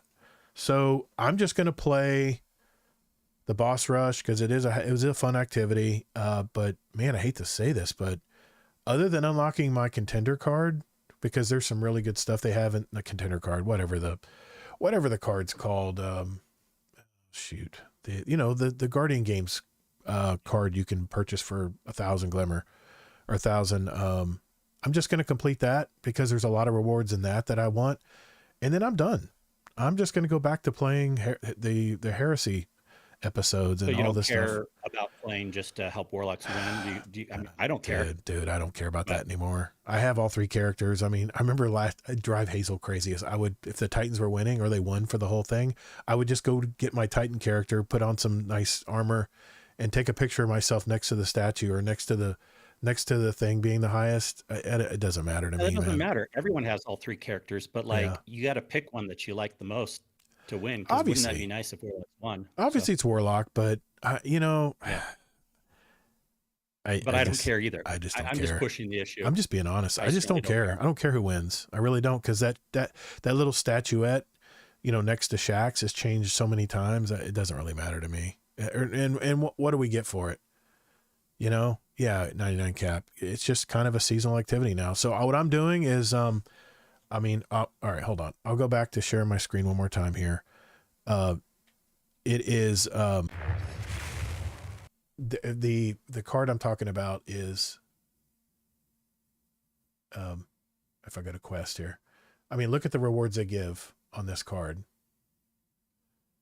But while you're looking that up, Yeah, really cool emblem, really nice emblem. At least it did get me to go on Guardian games more this year than last year because of the Right. activity. So everyone has different Yeah. reasons. Yeah. It's funny, like you're probably going in it less this year than last year. I'm going in it more this year than last year. Because I played it so much last year. There's a really cool commemorative steed sparrow here. I've already got Hullabaloos with all the great rolls. So like I said, other than just maybe to get the champ. And most of the stuff on this is just banking medals. Just banking medals. I mean, it really is all you have to do. Complete contender cards, platinum cards. Okay. Like I said, I don't know, man. We're going to talk about it, Matthew. We're going to talk about the Lotus Eater. Don't worry. We're not going away from that. But yeah, I mean, I just want to mention that's really the only thing I'm really going for in Guardian games. I hate to be such a downer, man, because I like to be positive with these seasonal activities. But last year, like I said, I grinded so much for those weapons that I've already got them. So anyway. Positive doesn't mean that you have to like it or be a shill. Like positive just means you're not being negative. Yeah. But we don't have to like it, and that means we're negative. It just means we'd rather do something else. Yeah, as far as the Lotus Eater, we could talk about that. Do they talk about it in the TWID? If they do, and then we'll wait. But there's some obviously some really good rolls. The Lotus Eater you get from playing the Nightfall Strikes, and what I've been hearing so far in the Destiny chat channel in our Discord is that people are having a hard time getting it to drop. The drop rates are really low on it. What do you think? No, it's normal. It's normal. Okay. Remember how much we had to grind for the rifle with the Omnigul strike? Okay. You know, in Destiny 1? Right. It's always normal like that. It's always, if you're going to do the lower versions of the Nightfall, it drops less often. And if you're going to do the higher versions, it drops more often. Okay. So I don't think it's any different. It doesn't mean it's what people want, but I don't think it's any worse right now than other Nightfall weapons have been. Okay. All right. The drop rate anyways. Yeah. So now if we hear in another week that I was wrong, like, and Bungie says, oh yeah, it's not dropping as often as it should be. But I think just so far the word on the street is like, it doesn't drop super often on the lowest Nightfall version. Well, that's normal. You're not going to get it drop super often on the lowest Nightfall version. You got to run the higher versions to get a better chance of it dropping. 99 Cap did get lucky on his first strike. He got it. Okay. It's just normal. Now, it's just normal. Yeah. I'm wondering if you play the Grandmaster version. If you play a Grandmaster version, I wonder if you get a guaranteed roll. So I think you can get the adept rolls, right? In Grandmasters? Well, yeah, I forget the details on that. I thought it was just... I think you do get one guaranteed adept to drop maybe the first time you run it, but I don't... People let me know on Grandmaster. But I think the point is on Grandmaster, especially Double Drops week, it's pretty much guaranteed you're going to get some versions of it on Grandmaster. Right. I don't know if it's technically guaranteed or just really, really, really, really high chance. That I'm not sure about. Well, don't sleep on the Taraxipus, whatever you want to call it. I'm sleeping on it. I'm telling you, it is a really great scout rifle. It has so much versatility. Especially if you get the double. I do actually like that one. Yeah. A little bit. Yeah. Anyway, obviously, repulsor brace destabilizing, right? That's what everybody wants. Repulsor brace destabilizing for the new Lotus. Yeah, if it's void, which obviously it's a void sidearm. Yeah, but it doesn't mean that non-void scout rifles are bad. But and it's a double drop, so you'll get two of them if it's a Grandmaster. I still think like arc synergy builds are better right now these days than void synergy builds. But I'm going to change your mind tonight. I'm going to change your mind. Void is back, baby. I'm telling you, don't knock it. I used it in the Garden of Salvation raid last week, and I was destroying everything. There wasn't anything alive. Of course, we had killers on our team too that were killing stuff quick. Everyone was destroying everything. But, you can't base it off of that easy raid. I probably should have used it in some other activities. I used the arc this week because I was just having so much fun using it, getting all those chaos reaches back. Void thing is back. I should be expecting streamers to be talking about it soon, right? If it's really good. Well, I'm going to mention it tonight. I'm going to show you guys live the build. I really doubt Void is higher than Arc right now, but we'll see. I'll just show you the build. You can judge for yourself. No. Okay. I love that you're coming with new builds. I'm not trying to talk that down. I'm just trying I didn't think you were. I doubt it's better than Arc, I think they're both going to be fun to use. It just depends what you like best. If you like Nova Bomb or Chaos Reach. Of course. Yeah. It's probably really good, I'm sure. Yeah. And it is not a prismatic subclass build. It's strictly a void straight across build. So, okay. Well, you know what? Speaking of, is there anything else? Are we forgetting anything as far as Act 2? I'm at level 5, step 5. So I got 4 more steps to do, 4 more steps total. And then I have to wait till next week to finish up the story. And from what people are That's saying in chat, basically they're it. keeping Yeah. everything close to the vest as far as how it's going to turn out. So, okay, that sounds good. Like Plunder just came out with another S tier Warlock build, and guess what? It's another Arc one. So Okay. Isn't it yeah, great though? Isn't it great about this game is you can build however way you want. There's so many options on how you want to build. exactly, That's the fun exactly. part of playing It's just that all the Destiny. synergies Yeah. in the artifact right now work a little Yeah. bit better on Arc, I think. Well, that's That's all. another, and I'll point this out, Kingsley, because there's a lot of Yeah. void synergies as well in the new seasonal Well, there artifact. is, Yeah. but it's still not as good as the Arc ones. Okay, fair Yeah. enough. And of course we have a primary ammo arc line trace rifle this season, so that makes a big difference. That thing's great as well. Yeah, arc stuff is great because bolt charge exactly. Did bring up arc. I don't know where they got arc is buffed better than recently void though. too, also. Yeah, that's true. Yeah. Yeah, the new action bolt charge. Yeah, that does make it big. The explosions are much larger too. But okay. Well, later on I'll show you what I built and what I ran for that last raid I streamed last Saturday, and you guys can be the judge. So, okay, Void Hunter's still If beyond it's a dark. pulse rifle, I'm not using right. it.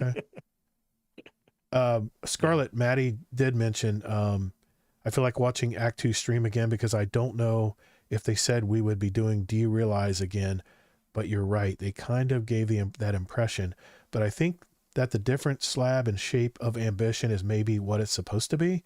Sorry for late response, but I think all the story stuff is absolutely awesome. They're definitely keeping details close to the chest. Yeah.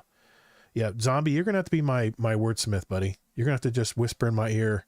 I'm going to have to get a feed. You're going to have to be on your phone and I'll just have you dialed up and you can just whisper what all the terms are in the game because my brain is not registering well tonight. So, and We're in good company. I forget terms too, but you know, people generally know what we're talking about. And then if there's something that totally we confuse you all about, let us know in the feedback and we'll do better. And poor Kingsley, he tries to keep the info coming straight and I'm jumping all over the place like a jackrabbit. So all good. Yeah. Definitely go for a death if you can. Exciting. It's like going this way and that way. Yeah, it's an adventure. It's an adventure. What are we going to talk about tonight, Kingsley? Yeah, exactly. Yeah, good deal. All right. Well, speaking of which, let's just go ahead and get into it. Let's get into this week in Destiny. Chat, I got to take a 2-minute break. I got to go to the bathroom and my nose is clogging up as we speak. I need to just get some nose spray real quick. I'll be right back. Kingsley, you going to hang around or are you going to take a break? I will hang around. Okay. I'll let you talk to chat and I'll leave it on this screen and be right back, guys. 2 minutes. Well, no guarantee I'll talk to chat. I'm just kidding. If anyone has any questions, let me know. Yeah, I'm curious. And I, Scarlet Maddie, and I did see your comment earlier. I swear, let me see if I can find, I feel like there was even a help article or something saying like there was going to be reasons to go back and derealize again. I think what you were talking about, that secret thing, I don't know if it was a secret, but was it just that little mission you had to do that was part of the quest line anyways when you got the worm and you went back into the mission? But it was kind of part of the storyline actually. You went back into the mission and you got takenified and it kind of, you did some stuff at the end. Is that what you're talking about, the secret? Or do you mean even some different secret that's not that? Okay. Yeah, I wouldn't really call that a secret. That was kind of part of the story. And that's definitely has nothing to do with the Barrow Dyad stuff. So I don't know. I'm just trying to see why Bungie was implying, oh, your quest didn't tell you to do it? Yeah, I feel like mine did. But anyways, it was definitely part of more the story stuff because what it did was it kind of opened the ambition path, what we were talking about, which can be kind of directly related to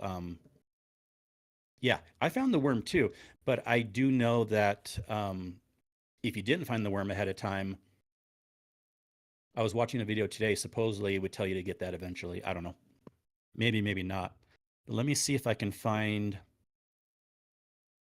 what it was with. I thought Bungie said something like we would go into the mission, the actual mission again for some reason. Because I would kind of like that, especially if they changed it up or something. Like with other exotic missions, you go back in to do things again. Just kind of looking through some stuff.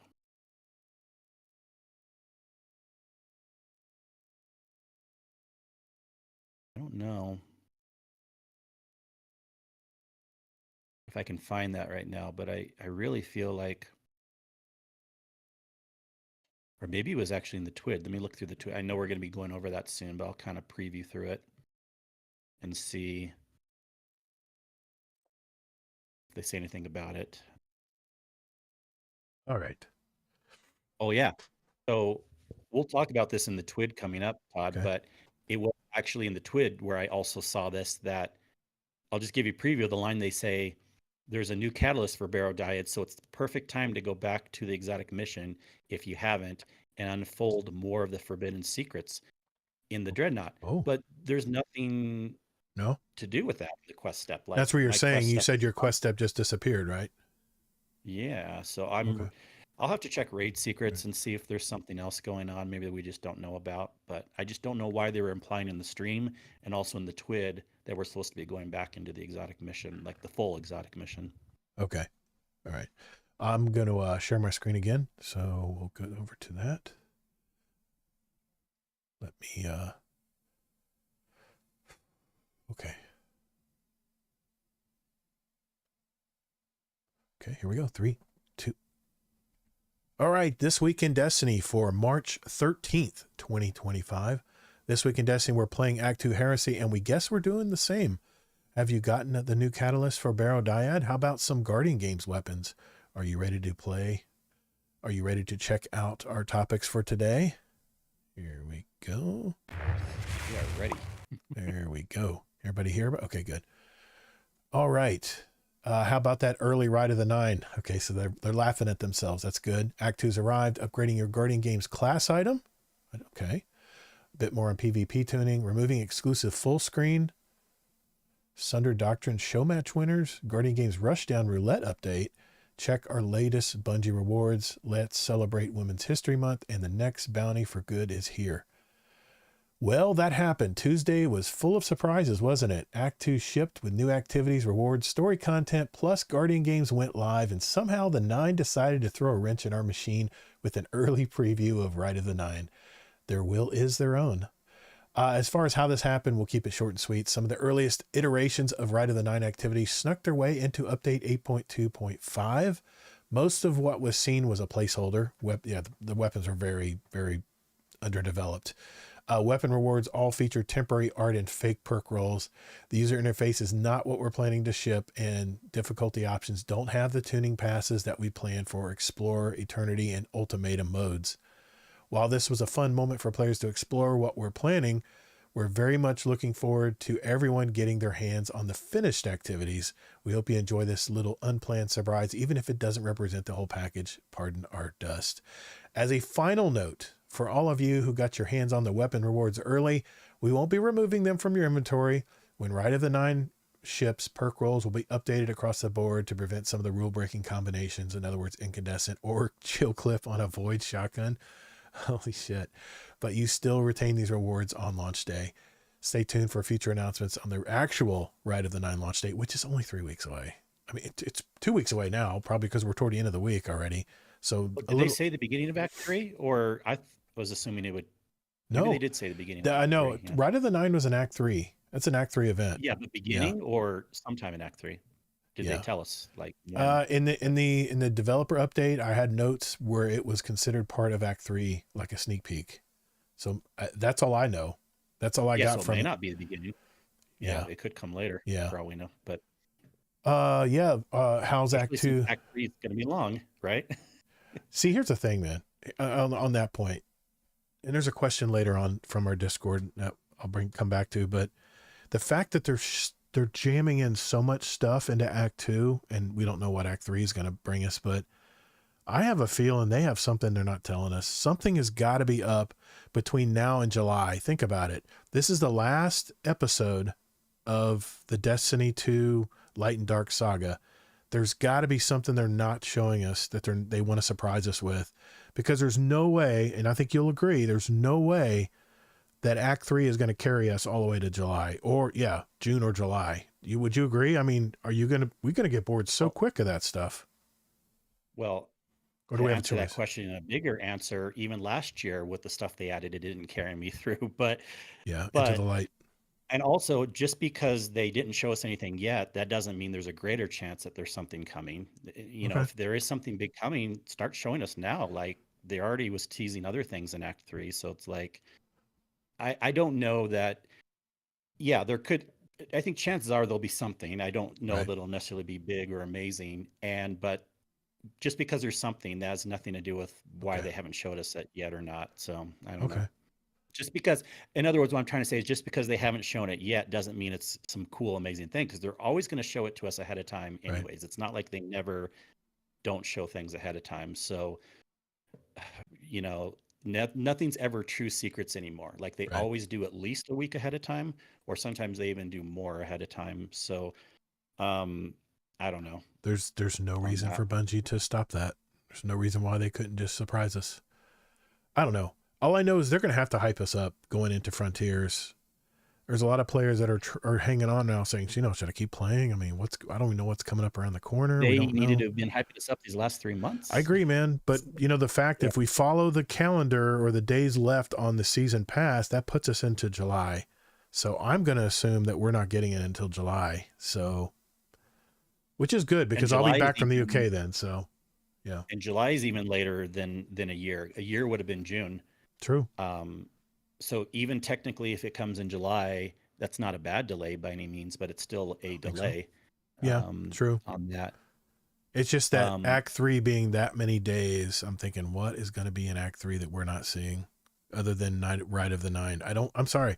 I don't see Ride of the Nine lasting, no, of course not. what, It's not going to be. April, May, June, 3 months? I don't think so. I don't think it's going to last that And long. also, well, I could see it lasting a while, but that Really? doesn't mean it's going to keep people interested. Because if you think about it, there was more things going on with Onslaught when it first came out and Pantheon, even though not everyone raids, but the Onslaught, a lot of people were checking out. But this is only a dungeon thing.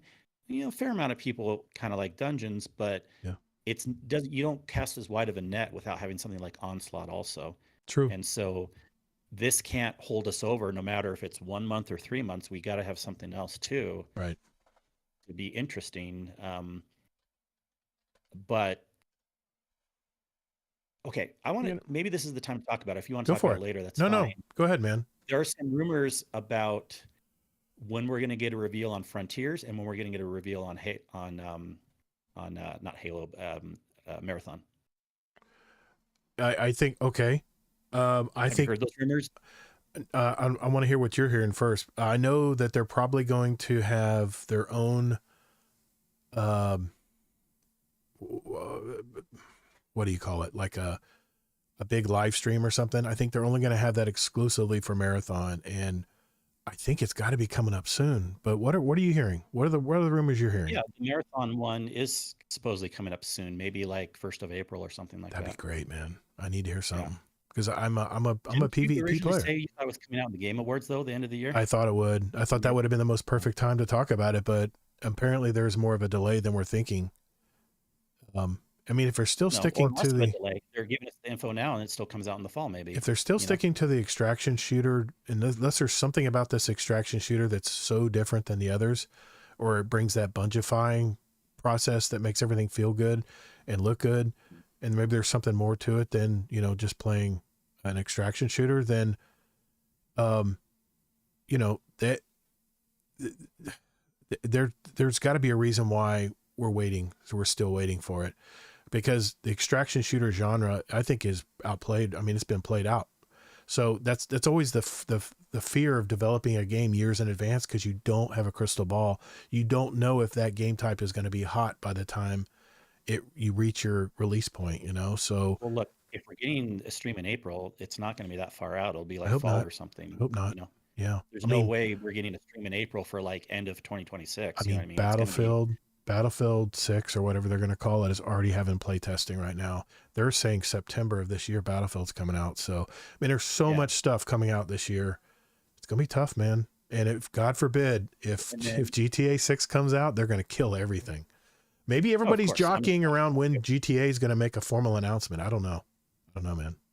Well, I actually heard that's coming soon too. Actually, within April could be a big month for reveals. Mm, Also, Frontiers is being rumored to be some more information revealed in April, and that only makes sense too because let's say it comes out in July, hmm. you can't wait much more than April No. to start selling it because Hmm. they need to sell things a couple months ahead of time to make money. They're talking about the new Call of So Duty coming later it gets this people year. excited. There's so much So competition. so I think I don't know if like both are going to happen, but I would be willing to bet at least Frontiers and or Marathon will be revealed in April. Okay. And that's also makes sense why we're not getting as big or maybe any Act 3 stream.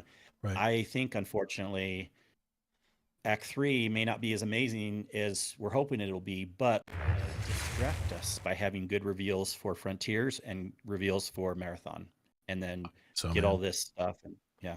I'm waiting for Vidocs. Vidocs get me excited. I like seeing the Mhm. studio working and putting something Well, that's what I together. And meant.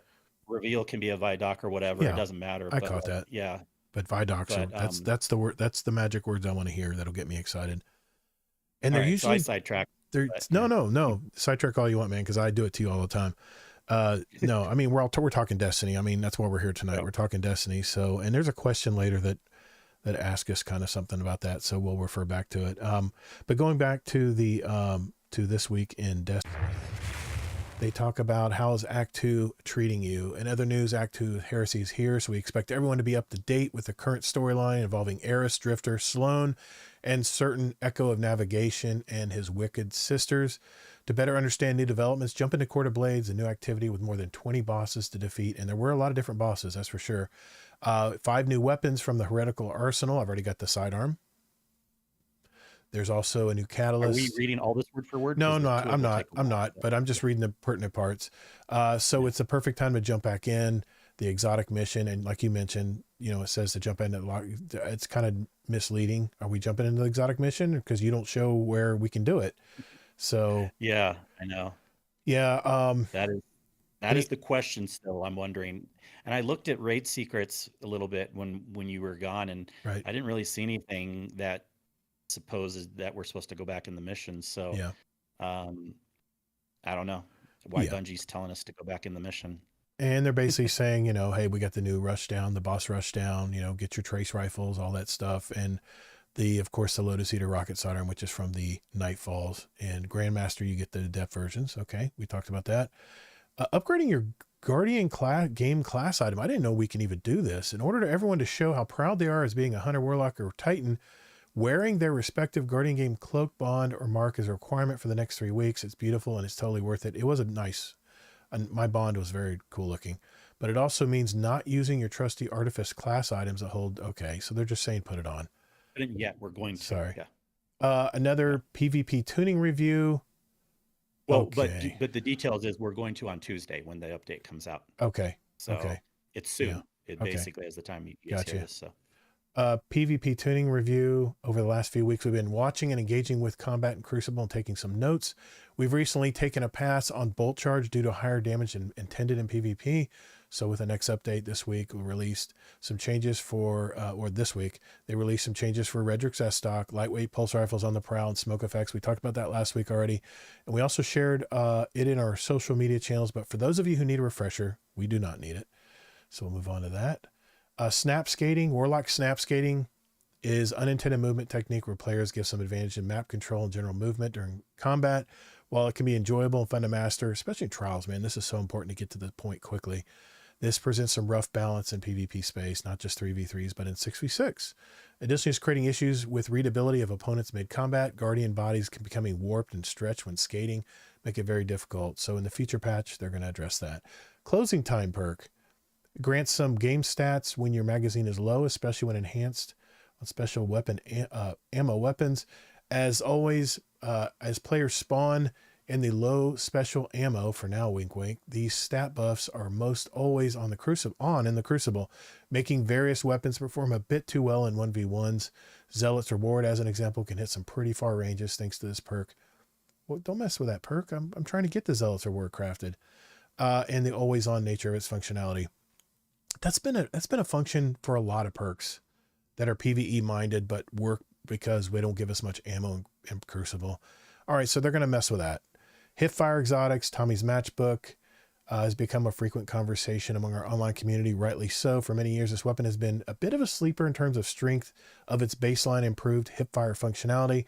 With the recent changes to Radiant Dance Machines, we're seeing more hunters pulling this exotic out for some silly hipfire-only builds, like we did with Dead Man's Tail in the last word. We're going to tune that.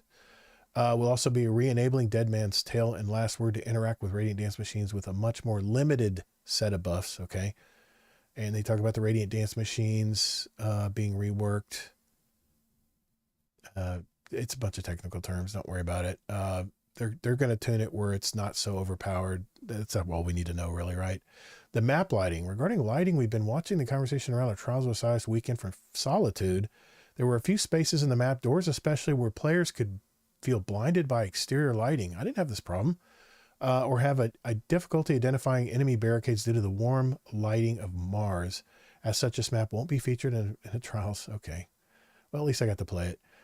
We're also looking at examples of maps having rough spots where it can be hard to see. We can't promise immediate action or changes. We're looking some bugs filed for future opportunities to either tune the lighting or make changes. Okay. I guess that's newsworthy. Removing exclusive full screen. This has been... One other PvP thing, because we'll go into another topic. I'm surprised they didn't add this in the TWID because this came out in a tweet yesterday. Okay. This is huge news. The 3v3 solo versus fireteam loss protection thing is being affected by a network condition, so they had to roll it back. No. And so it's back to the 2-player fire teams will match against 3-player fire teams. Yeah. And they will be attempting a fix tomorrow. Once the fix is taken effect, we'll re-enable it. But I haven't seen anything saying they re-enabled it. I was looking forward to that because I wanted to play Trials this weekend. Let me know, people, if you heard that got re-enabled, but I haven't seen anything since, so I'm assuming they haven't gotten the fix for it yet. Matthew Gilmore, lighting has always been an issue ever since Beyond Light. No, ever since what was it? The one on gee whiz. The one with the Trials of Osiris, old Trials of Osiris vendor. Anyway, I think it was one of the very first Destiny 2 DLCs was the light was always killing my eyes when I was trying to be on that planet. Mercury. Sorry. That one came to me. Funny thing about that, saying it's been since Beyond Light. Beyond Light was when they did supposedly the graphics and lighting update. So when the whole thing, when you thought they changed the engine, but really it was just the graphics part. It was maybe they changed it for the worse. I don't know. Yeah, I know the upgrade. I know they made everything brighter on a lot of the planets. So that was part of the new engine rework. So yeah, maybe it backfired in some certain areas. Because remember, they're bringing back some maps that were sunset, in Crucible. So maybe they're needing to just look at those a little closer. Maybe they'll have more than 2 people doing quality control in the studio now. I don't know. When the PC version, it always puts you into full screen mode, which I've had to change several times. It gives you exclusive full screen option in favor of windowed full screen, which is what I use, windowed full screen, so I can jump in and out of my game and toggle other things on my monitors. It will be renamed full screen then. The windowed and borderless windowed options will stay as they are now. Okay. I'm sorry, I didn't look over the TWAB today. It's been a hectic day. So well, it's okay. I can give a little bit of details about this because please. Technically speaking, this is very interesting to me. Now, first of all, I only have a single monitor for my PC because I have my other computer set up over here. And so for me, I actually wanted exclusive full screen mode because historically, people, I'm sure you've heard this before, and it's really odd that they're saying a different wording now, but historically you'd get better performance in exclusive full screen than windowed full screen. Now I know people with 2 monitors want windowed because you can easily swap over, but you used to not get as good a performance doing that. So I was happy I was running in exclusive full screen. But they said now their technology partners that do the PC side of the programming are recommending this for actually better performance. So I'm like, that's great. I'm happy for everyone that we can have windowed full screen now and it actually have better performance. Gotcha. Okay. I don't see any reason why people would be upset about this. Like even me, I have no reason for windowed full screen that I need it, but I'm not complaining. I don't care. I just want the better performance, whatever way it is. The problem with mine is I have two 4K monitors. I have one that's 120 hertz. I have one that's 60 hertz. I have another monitor that's 1080 and another one over here that's 1080. And sometimes if you get in full screen mode, it won't let you get to that point where you can, because the formats are different. I know you got to alt tab out of it. It's a pain in the butt. It's a pain in the butt. So that's why, again, also, I think even when you get that many monitors, you really should have just another computer, not do so many things on the same computer. Yeah, maybe so. But, yeah. The Act 1 streamers for the Sundren Doctrine show match.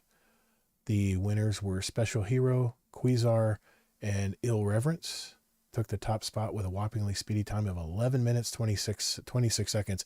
I heard Dan Finity was in this too and did it like 17 minutes, which is really impressive, by the way. Oh, cool. Yeah. Shout out to Dan Finity. He's a good guy. Good guy. Yep. There's the jacket they'll be getting for being winners. And of course the pins and stuff like that. The Rushdown Roulette. This is where they have to pick something. Yeah. Like a different, some kind of competition teams. Yeah, exactly. So that is taking place with our creator teams. The Guardian Games Rushdown Roulette teams are streaming across this week. So check out their streams and how they're faring and cheer on their favorite class. Let's know about that. They list the people who are involved in Dan Finity is one of the Titans in North America. Good. A lot of great streamers here. I'm just scrolling through it here for the live stream. And my God, there are so many areas that play Destiny. Isn't that crazy? Some new goodies in the Bungie store. This is the jersey I was talking about. So with Act 2's arrival, that means new Bungie rewards are available for those who want to celebrate in-game achievements in the real world. Starting today, the Guardian Games jersey will be available for all players who complete the Gold Triumph during the campaign Guardian Games 2025. And it's good until April 1st reset. So I'm definitely getting this. You know what? Here's the thing. This jersey I'm wearing now, they had to redo it because the company they used to make it botched it. So they had to totally go to a new supplier and make up another version of it. And it's been really good quality. I got to admit, it's very good quality. It's held up pretty well through the washer and stuff as well, because I wear it to bowling sometimes. And I like their jerseys. So this is like a baseball jersey, which is right up my alley. I love baseball jerseys. So I'll be getting this. It's probably gonna be like $75. Just fair warning. It's not going to be cheap. They've got another t-shirt here. Okay. And then of course we've got, they're celebrating Women's History Month with a special emblem. This is the, hold on. It's not another t-shirt. Those are backpacks that are amazing.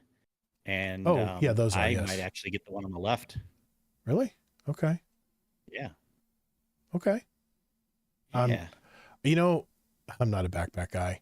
I don't think I could think about using a backpack as bringing my bowling shoes and stuff with me at bowling, but my bag carries all that, so I don't even have to worry about that. But I know you're in hiking territory. It's probably a big deal up there, and you probably scare all the wildlife with this. That's not actually the biggest reason I would use it for. Really? Funny enough, I do use it when I go to customers for my computer gear. Really? And a lot of these backpacks, you don't have to put them over your shoulder too. They'll have like a side handhold, not just the top handhold. Sure. So if you want to carry it like briefcase style, but it's actually pretty normal too for. Okay. I feel like wearing backpacks used to be more like a low class thing, but I even see like executives with backpacks these days. Okay. Wearing them and stuff. And then also when you go just on trips like Disneyland or wherever, like I go on trips a lot. Backpacks are good for that. Yes, they are. And then for hiking too.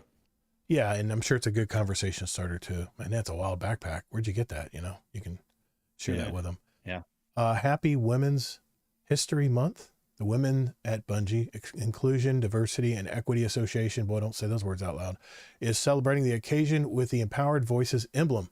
We're excited to support Women in Games International, a nonprofit organization whose mission is to cultivate resources that advance economic equality and diversity in the global games industry. There's a nice emblem there too.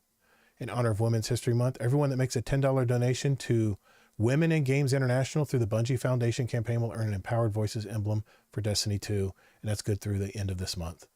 Okay? Bounty for Good. The wait is finally over. Our first Bungie Bounty for Good 2025 is happening next week. Join us on our Twitch channel Wednesday, March 19th at Reset. When we, once again, will be hopping into the Crucible, taking on all challengers and raising money for a good cause this month. We are supporting Women's in Games International, of course. Join us and meet a couple of Bungie folks who support the Bungie Foundation, as well as our new community and events manager. It's probably Andy. Those who help us win matches in Crucible or fairly defeat us will earn the bounty for good emblem. That's beautiful. Nice emblem. I love my emblems. Player support report. Anything on here, Kingsley, with it we need to highlight other than shit is being broken all over the place? It's a little disappointed. There's at least 4 different issues for Guardian Games. I won't read all the details, but probably the biggest one is, and when I say at least, because they don't list everything in the TWID that are issues, but Sure. a lot of the daily bounties that you pick up will only show the progress bar for one of the elements of things you need to do. It won't affect the progress. At least that's good news. Yeah. But the user interface is really messed up on a few things for Guardian Games. There's also some things where like wording's getting cut off. I kind of shake my head, especially for the seasonal events, because like, remember how many issues we had with the Dawning one last Christmas? Yeah. You only have so many weeks. Having these year after year, why are we having bug issues still? I hear you saying that every year. The same. I know. I hear you. So yeah, that kind of sucks because I like the daily bounties. So shit is broken in Guardian Games. There, I'm gonna cut that for a future soundbite. Thanks, Kingsley. Electrifying Artist of the Week. That's a pretty nice picture of a Arc Warlock. There goes Flawless, Movie of the Week, and we're done. There's a lot going on with Act 2, isn't that the truth? But remember, the Guardian Games are on. 2 weeks left after this week, and you have to make your class proud no matter the cost, particularly Warlocks and Titans. You just can't let Hunters win again. You hear me? Who's behind me? Oh, Crow. How are we doing, Mr. Important Hunter Vanguard? Why are you giving me that Aldrin look all of a sudden? I did what? No, sir. No Hunter slander in this twit, I promise. How is your sister anyway? Destiny 2 community team. Thanks for communicating with us again, Destiny 2 community team. We always love that you keep us abreast of what's going on. And we're done. Anything else we want to mention there, Kingsley, that I'm forgetting? I think we got everything. I'm just going to go to the tower and give a live update of who's won each day so far. That's a good idea. But going to give me a second before I get down there. Okay, good. Well, that means it's time to talk about my new Warlock build that I used last week in a raid. And we're going to do that right when we come back. And then Kingsley will give an update on Guardian Games. Be right back. Yeah, I see we're getting close on time, so we'll move along here. We get rid of some windows I don't need. Yeah, I don't know why you think we had to pad it all with another build. I actually put the build in my stream link last week. Someone wanted to copy it from Dim, but anyway, I want to make sure I mentioned it because it's so much fun. Everyone's been talking about Arc Warlocks, but that sounds cool, actually. Yeah, I will take your time on that, and then I'll be ready on this. I'm almost there. I don't care when you want to talk about it. No, we'll mention it first. I'm going to go ahead and pull my game. Yeah, I'll give this commentary actually when we start up again. Sounds good. Okay. All right, here, I'll let you start out. Here we go. 3, 2. All right, before we get into my new Void build for Warlock, Kingsley, how are we doing at the tower, man? What's going on with the Guardian Games so far? Yeah, live from the tower, Guardian Games 2025. This is interesting to me because I have a sneaking suspicion this will happen this year, especially when they mentioned in the TWID, don't let the Hunters win. Wasn't it the last couple years too, like, Hunters didn't win the first couple days, but then they kind of swept most of the other days? Am I right in remembering that? Man, it's been so up and down. I can't even remember. Well, I feel like that was the case last year, but it seems to be the case again so far. Hunters have been last place the first couple days. Warlocks were ahead at the very beginning, but so far there's only 2 days as when we're recording this that has been counted for, and Titans have won both 2 days. No surprise. Titans are always really good. They're always really strong. Well, and if they win, I'll put on my Titan gear. Mostly. It always seems to be the case where I feel like Hunters don't win the first few days and then they always sweep at the end or something. Right. Okay. Thanks for the update, Kingsley. All right, I want to share my I want to share this new build that I just found out. And basically, you know, everyone's using the arc subclasses now, but especially in Heresy's Nether seasonal activity, where automatic healing is disabled, Warlock's on demand access to Devour is way too powerful to ignore. But don't worry, this isn't just a defensive build. Power aplenty is on the cards here. The addition of the new Void perks and huge improvements to existing subclass verbs in Heresy combine to transform your Warlock into a god amongst Guardians in PvE. So, Infinite Volatile and Weaken is the name of the game here. So I'm going to go to my full screen here. Go to my Guardian here, and I'm going to show you this build live. Okay, I call this one, I think the article even calls it Void Explosion build. It's really fun. It's really fun. I used this last week in the, oh, here, I'll share my screen, Kingsley. So everyone in the, so everyone can see it here in the Discord as well. That'd be nice for us. Sorry, I'm sorry. I forget about that. Yeah, I forget about that. Yep, there we go. It's live. You guys should be able to see the screen now. Cool. Okay. So on this build, let's start out with the actual super, right? Let's start out with the super. I've already got it pulled up. I already dimmed it over. But on this, you're using a Voidwalker subclass, and you can use, you know, as far as you can use Cataclysm, you can use the, I like using the Vortex because you can shoot it quickly. It's not going to get in other people's way when we're doing DPS, right, Kingsley? I used this Vortex super on the Garden of Salvation raid, and it didn't seem to affect anybody's DPS. I shot it up high on the last boss, and it just sat there and just burned them. It was really good. But as far as jumps, you know, whatever you want to use here, I like using the Vortex Grenade. This is all up to you as far as how you want to build this part. I'm using the Feed the Void fragment. Feed the Void aspect, and I'm using the Child of the Old Gods. You know where I'm going, right? Aspect for that. As far as your fragments, I'm using Echo of Reprisal. Final blows when surrounded combatants grant super energy. That's important. Then I'm using Echo of Instability. Defeating targets with grenades grants volatile rounds to your void weapons. And yes, we're going to be using void weapons. Third, Echo of Harvest. Defeating weakened targets creates an orb of power and a void breach. So that adds more to your ability upcharge. And then finally, Echo of Expulsion. Void ability, final blows cause targets to explode. That's a key word here, is explode. So there is the aspects and fragments and the super I'm using. As far as my helmet, of course, got to go near 100 resilience if you can. I mean, I probably can tweak a few things here, but the main thing you want to use for your exotic is, of course, Briarbinds. And on this one, I've got I've got my resilience because it is exotic. I can get the extra +3 resilience build on it. Kind of like that artifice armor upgrade there.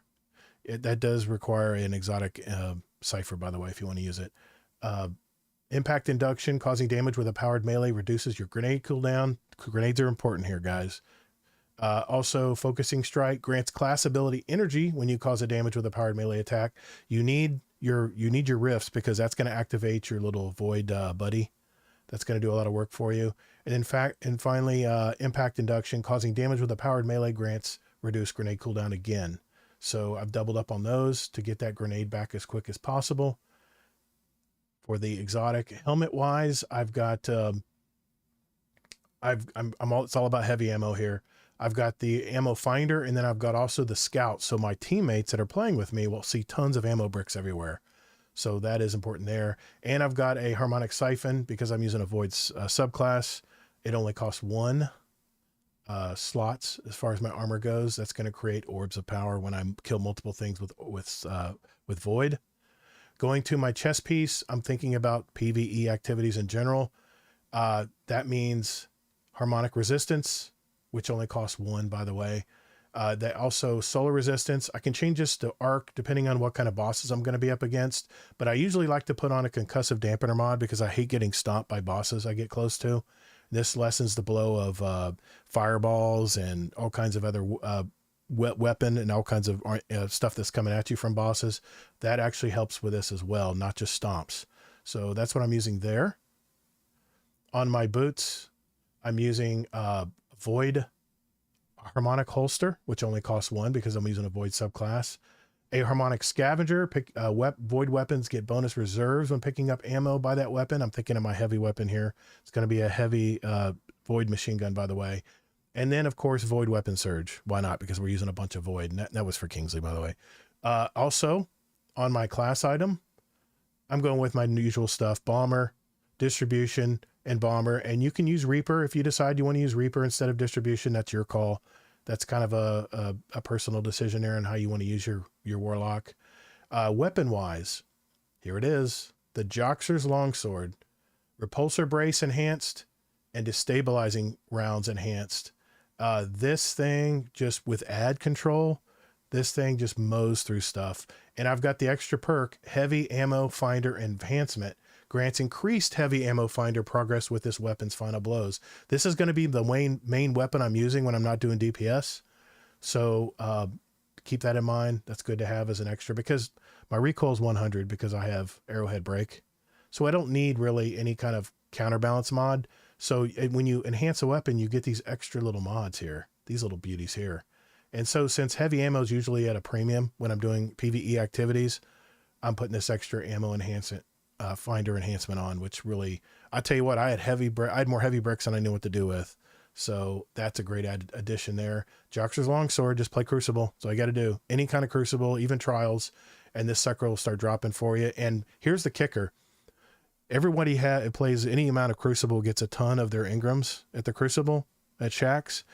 It only costs 1 Crucible Ingram and nothing else to focus this weapon and try to get a better roll. And I will tell you, there's a lot of different rolls this weapon can get. So you may have to go through a few. I'm still looking for my legendary Graviton Lance build. I don't have it yet. That's Dragonfly and Destabilizing Rounds. I'm working on it. I'll get it eventually. And of course, what's good? A good commemoration with Reconstruction. I do not have this crafted yet. I want to get this one crafted, but I have to go to Deepstone Crypt to do that. And I'm working on my weapons in Garden of Salvation right now. I haven't played enough Deepstone Crypt to get this crafted yet. So remember also playing any activity, Prism Harvest is always good to put on your Ghost, especially when you get those enhancement prisms. Remember, you can turn in enhancement prisms at the Cryptarch to get more enhancement cores, which I'm always seem to be low on because I like to enhance any weapon that has a decent roll on it. So that is the build. I've got high recovery, obviously, because I want to get my rifts back quickly. And also high as far as my resilience, high resilience. So there we go. Why does it not show any volume in the chat? That is strange. What do you mean volume in the chat? My mic is not. Oh, I'm sorry. It is coming through. Sorry, I've got my alerts overlay on as well. Freaking out there for a minute. So what do you think, Kingsley? What do you think looking at this? Anything you would change? What do you have for the primary weapon again? Now, the only reason I use this, a sidearm, because it is anti-barrier this season. Of course, you're doing double primaries. Okay, fine. I can go with scattered. Now, a special weapon is going to be better than even that primary Joxers because specials just take things down faster. So even though I know you love pulse rifles, and I'm sorry, I'm mostly being funny here. This is just how I would do it. But let's say a special trace rifle is still going to probably mow down enemies quicker than that Joxers. So if you're using a primary like that, you really should have a special weapon for your other slot. Okay, I can do that. A raid or something like that. I can do that. That's not a problem. This is the weapon. If you use any weapon that has repulsor brace destabilizing rounds, it doesn't have to be this pulse rifle. This will still work to integrate with the rest of the rolls. And I forgot to mention this too, Kingsley. These are the artifact perks you want to use. And I know I've got it set up with my arc right now, but you want to use Void Flux, defeating weakened targets with void weapons applied volatile to nearby targets. I like keeping my particle reconstruction because, like Kingsley said, I'll have a special weapon on. This is what I hate. I have to go through my latest one seriously, to refund this? This is such a pain in the ass. So you want to go with Maligned Harvest. Rapidly applying volatile causes your next instance of void weapon damage to create a weakening burst.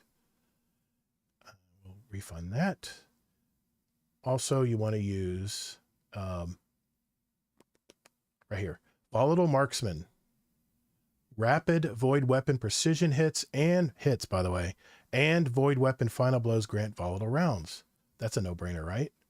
So I think I've got, I think I used King's Prestige Vestige or something for one of these, but you get my point. There's a lot of really good void things you can use here that work really well together. Refund that. I'll put back on this. It looks good for a void build, but I still personally think you're going to get more damage protection with Arc these days, because here's the thing, Devour, yes, it heals you instantly, but yes, you don't even want to get to that point. You want to have more damage reduction than worrying about healing. So Devour is really good, but in my opinion, if you can have more damage reduction, which all the Arc can do right now, then you don't even have to get to the point of needing Devour. This is my opinion, but it looks good for it. Like 99 Cap said, the Void Soul, all it does is just sit there and just apply weaken to everything. So once you shoot at something and not kill it, the Void Soul will go over to all those adds and just start melting them. And that's adding back to your Devour. About offensive. I was talking about defensive, for yourself. Right. If we want to go to offensive, so I think defensive, the Arc build is stronger. But if you're talking about offensive now, this actually looks pretty good. It does look like the offensive side will be shooting out a lot of stuff. Right. So that's pretty good on that. I actually used a variation of this build in PvP, and that little Void Soul was so good in PvP. And I have a build for this for PvP as well. I think True Vanguard likes using this build as well. I think that might have where I got in one of his videos, but using this setup in Crucible is really nice too. Obviously you can put Blink on, which I always use in Crucible, but yeah, Jimmy JD Kent still not giving up on me. Put that glaive on, man. Yeah, I get it, man. I get it. Do we have any? We do have a Void Glaive. Actually, I could get a Void Glaive. That's right. I could put a Void Glaive on here. It's the one you got. Well, the other question is, what are you going to use? Because the machine gun's fine for general, but you kind of, it's not the best still for DPS on bosses and raids. Well, so would you move like a linear fusion? This one right here. Or something, you know. Got Reconstruction, High Impact Reserves. It's a Mistral Lift. This is from the last Dawning event. If you notice, I'm building this one up right now. This is something I can use because with Particle Reconstruction, it's really good on bosses. And by the way, I did switch, when we did do the final boss encounter, we weren't getting the DPS numbers. I did use my Queensbreaker with my Catalyst. So keep that in mind. Yeah, the main reason I came up with this build, I was playing Nether Activities the other day when I was doing the story. I put my Rift down and my health just went up like the slowest amount. And it gives you maybe 25% on a full charge of Rift. So with the Devour, much bigger pool. Yeah, I think it's the way to go. Yeah. Devour is awesome. Yeah, and also the Overshield. Exactly, because every time you pick up, if you go back to your aspects and fragments here, you're getting a Void Overshield when you pick up a Void Breach. That's another. Okay, let me see what that damage protection is compared to Arc. I wonder what the Void Overshield does. Well, the Void, there's an aspect in here where you pick up either a Void, what is it, a Rift or whatever they call the little Void thing, elemental thing, or an Orb of Power. You get an immediate Overshield. I use this in Crucible a lot, by the way. It's it does look like it's potentially a pretty strong percentage, but it lasts a lot less than. So I can see why this is better almost in PvP than PvE, because I would rather have like more overall damage protection that lasts the whole time than like a little boost of health and then it goes away or whatever, and then you rely. Because think about it this way. It's always better, like let's say you have a really strong, the iPhones, they have really strong glass covers these days, right? Like, so when people drop them, they don't break as often. Right. But wouldn't you rather also have a screen protector on it so you don't even have to rely on that? Sure. So it's like, if you have the protection layer on top of it, right, what a lot of the Arc does, you don't even have to get to the point of worrying about healing and stuff. But okay, I'm just being critical. I'm not saying this is a No, bad that's build. I'm just no problem with it. you know, No problem with that. And there's so many good builds in the game, yeah, and whenever you do a build, you definitely want to look for some kind of protection and some type of offense if you can, and this provides both of that. yeah. I think the offense is really pretty darn good. I haven't looked at all the numbers on it, I and had the defense. 2.7 million on that last boss, and of course I was Well, using the Queensbreaker, full, but I yeah, that did has throw a nothing to do Nova with the Bomb build, too. really. I did throw a Yeah, Nova Bomb at the very beginning when I was doing damage on it. So, I mean, look at all the options you have here. Domineering. After suppressing a target, you gain greatly increased mobility, and you get reload. I mean, there's so many options here. Melee final blows, start health regeneration, plus you get 10 resilience. Void buffs applied to you have increased duration. I mean, there's all kinds of ways you can do this.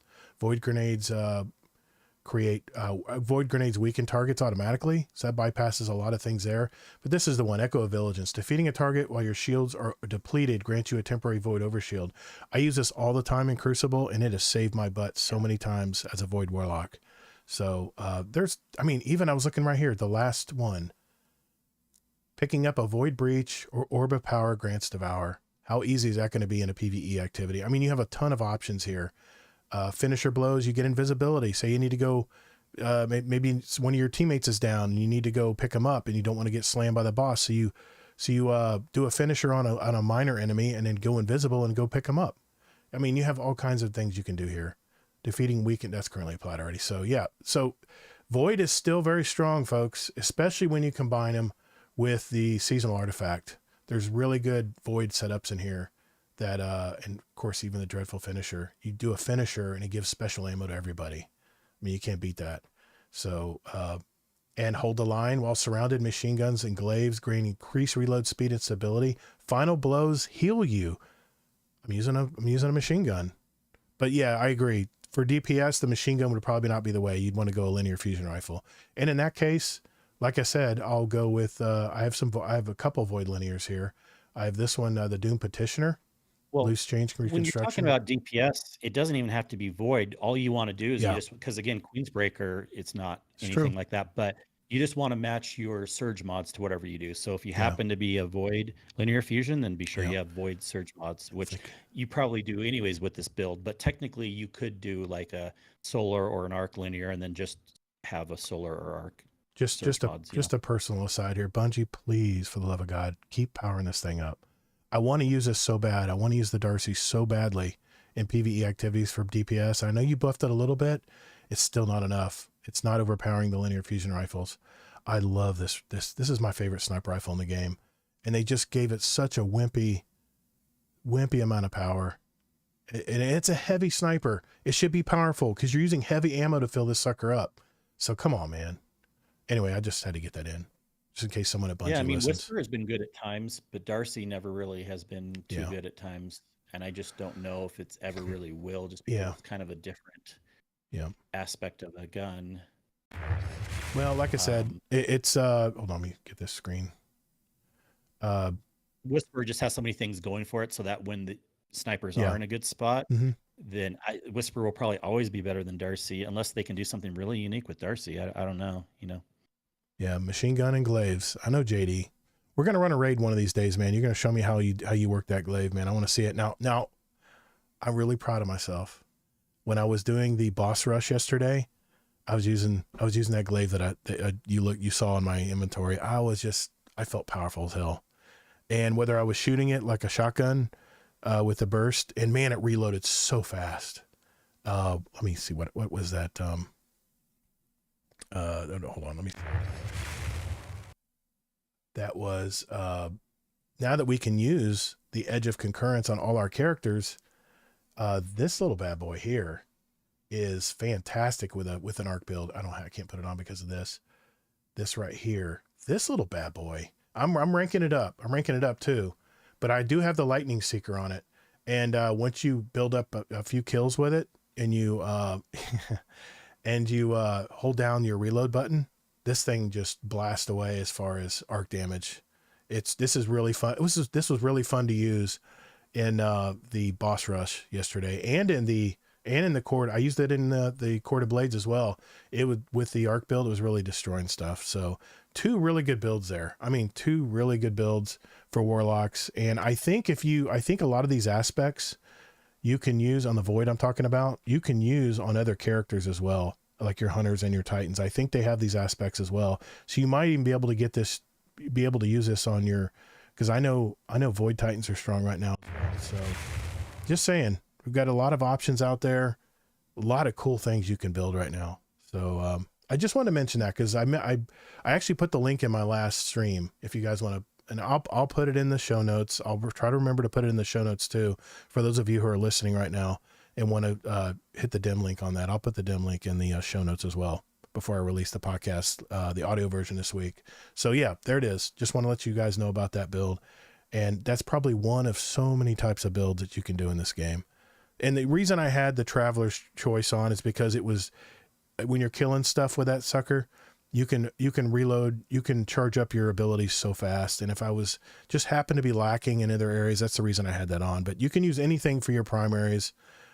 Is just, as long as you have one weapon in there that has the repulsor brace, destabilizing, or repulsor brace, what is it? Oh hell, it's the other one. It's like destabilizing rounds, but it has the, it's called demoralize. Demoralize does almost the same thing. It's a very close cousin of destabilizing rounds. Try it out. It is so much fun to use. So yeah. Cap. It's funny you're mentioning the Edge of Concurrence Arc Glaive. Actually, the newest Arc build that Plunder was showing, that's S tier, is using that weapon in it. Yeah. Anyway, I didn't want to kill too much time. I like I said, I just wanted to mention that build tonight. I know people have mentioned in some of our surveys in the past that it'd be nice to get some little how-to stuff like that. And usually that I might have added that later as a Destiny help desk like segment after our live show, but I just want to mention it for everybody tonight. So, okay, we have some questions from our community, and then we're going to wrap things up tonight, guys. Be right back. All right. Sorry, that went on a little longer than I wanted to. But, yeah, I'm ready to be done. Yep. We got some questions here. Let's get into those. We started a little late, so yeah, briar binds are awesome, man. I love briar binds. Okay, need to go here. Let's get to our questions for the show. Let me get there too. 1 second. Yeah, we had a new question from a new member too. I'll start with that one. I always miss that channel at first because I think I originally had muted it or something a long time ago. No, I didn't. Here it is. I don't know why. Okay, I'm here. Which ones are you going to go with first? Doesn't matter, we'll get the newest one from Barse Roar. He what, Destiny or not Destiny? He actually created his own post. It's all beside both those questions. Oh, I see it right there. Yeah. Okay. Yep. Perfect. Okay, here we go. 3, 2. All right. Finally, before we leave the show tonight, we have some questions from our community, and we're going to get to those right now. We have a new member in our community, Barse Roar. Do Guardians feel new Strand and Stasis supers are overdue, and are Bungie missing a trick and not giving us some? Also, more aspects across all classes will be awesome, in my opinion, in terms of keeping people playing. Look at the fun people are having with the new aspects this season. Discuss. Won't make the show live tonight, as the time difference in Scotland makes show in the middle of the night. I get it, buddy. Thank you, sir. Appreciate you putting the question in there. So what do you think? Strand and the Ice Show not getting enough love. What do you think, Kingsley? Oh, no. I mean, if you're just going based on how long things have gone in the past, the other classes go a lot longer than Strand and Stasis have gone before they've gotten new supers. So I don't know if overdue is correct as far as in comparison, but I wouldn't complain if they got more stuff. There's just so many, that would be a lot of work, and there's so many other things going on right now. That being said, I'm sure something will be interesting in Frontiers, but I hope it's not just that. I want something more interesting than just a Strand or a Stasis super. Here's the problem with Stasis. You still have to go through that painful method of getting all those aspects and fragments. You still have to go to the ice planet Hoth and run all of those little mini missions over and over and over again in order to get those fragments and aspects unlocked. So that was the most painful. That was the most painful thing, is getting those aspects and fragments for the Stasis I'm not a fan. I'm not a fan. Now, I'll tell you this: there are some warlocks in the Crucible right now that are using stasis and are just killing people. I mean, it's still very powerful. But as far as adding new stuff, I mean, sure, why not? Why not add some more, like a new verb, like they did with Arc this season? I'd be open to that. I mean, anything that makes it opens up our class, creating more different builds. I'm all for that, man. That's for sure. So Yeah, and I feel like on the aspect side of it, it's not that bad. I mean, we got new aspects this time, and it's not like we do every episode or season or everything. But I feel like the aspects, I would love more also, but the aspects, in my opinion, isn't like that yeah, behind on adding new stuff. I I guess the question is if people were to take a survey, even though I guess Strand and Stasis would be up for getting new supers next, do people care about those ones as much as the other ones, like Prismatic, Arc Void, Solar? yeah. If Hard if to you a- say.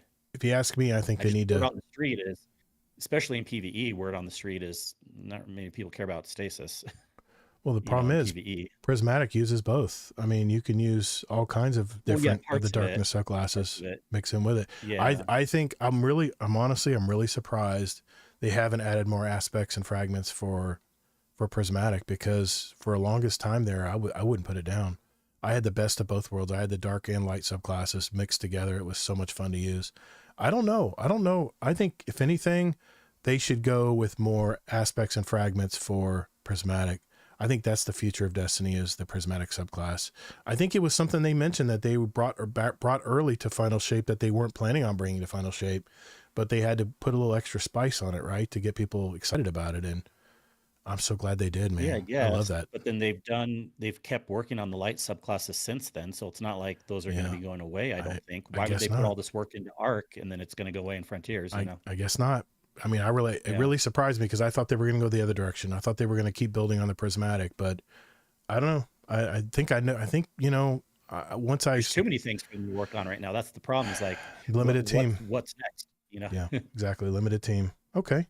Well, thank you, sir, for that question. We have one from Deadpool One Merc here. What is your Is favorite? that Destiny or not Destiny? This is under Destiny.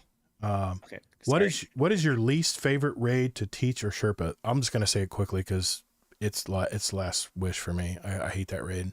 Always hated that raid. I still don't understand some of the deeper concepts of some of the. Understand how to do it. I understand what they're talking about, but those symbols are so freaking convoluted. Wait, you teach your Sherpa that raid? I know I don't, but that would be the word. That'd be the one I would not look That's forward to trying to technically its Sherpa. question. No. Okay. Yeah, that last wish is hands down the raid I would never want to Sherpa. Never want to Sherpa. Well, once you actually can Sherpa it, Yeah, I most get better people at that know it, trust me, it's not hard. Okay. Anyways, What would be your least favorite? my least favorite to teach or Sherpa,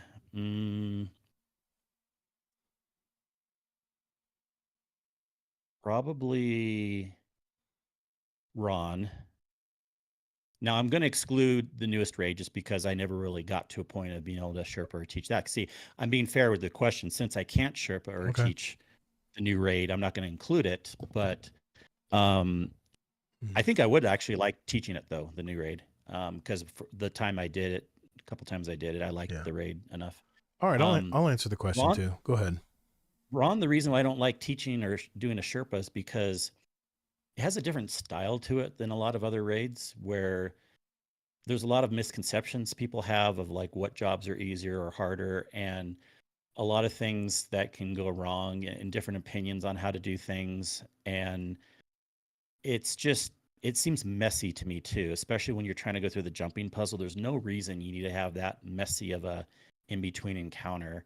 And then you're having to teach things for, like, in the second encounter when people are jumping back and forth, you have to be able to teach people how to do jumps certain ways too, which are different for each class. Because if you, depending on which class you're doing, if you don't do the right jump, you may not make the distance. Like warlocks are funny. You actually have to kind of like almost like look up when you're jumping, and don't hit your second one right away, or else you may not have it for when you to reach the other side. So I just feel like there's so many things about that raid that are kind of messy. That's why I don't like I teaching can or see that. sherping that one. Yeah, and things Yeah. can get out of hand in that second encounter. It can get really crazy.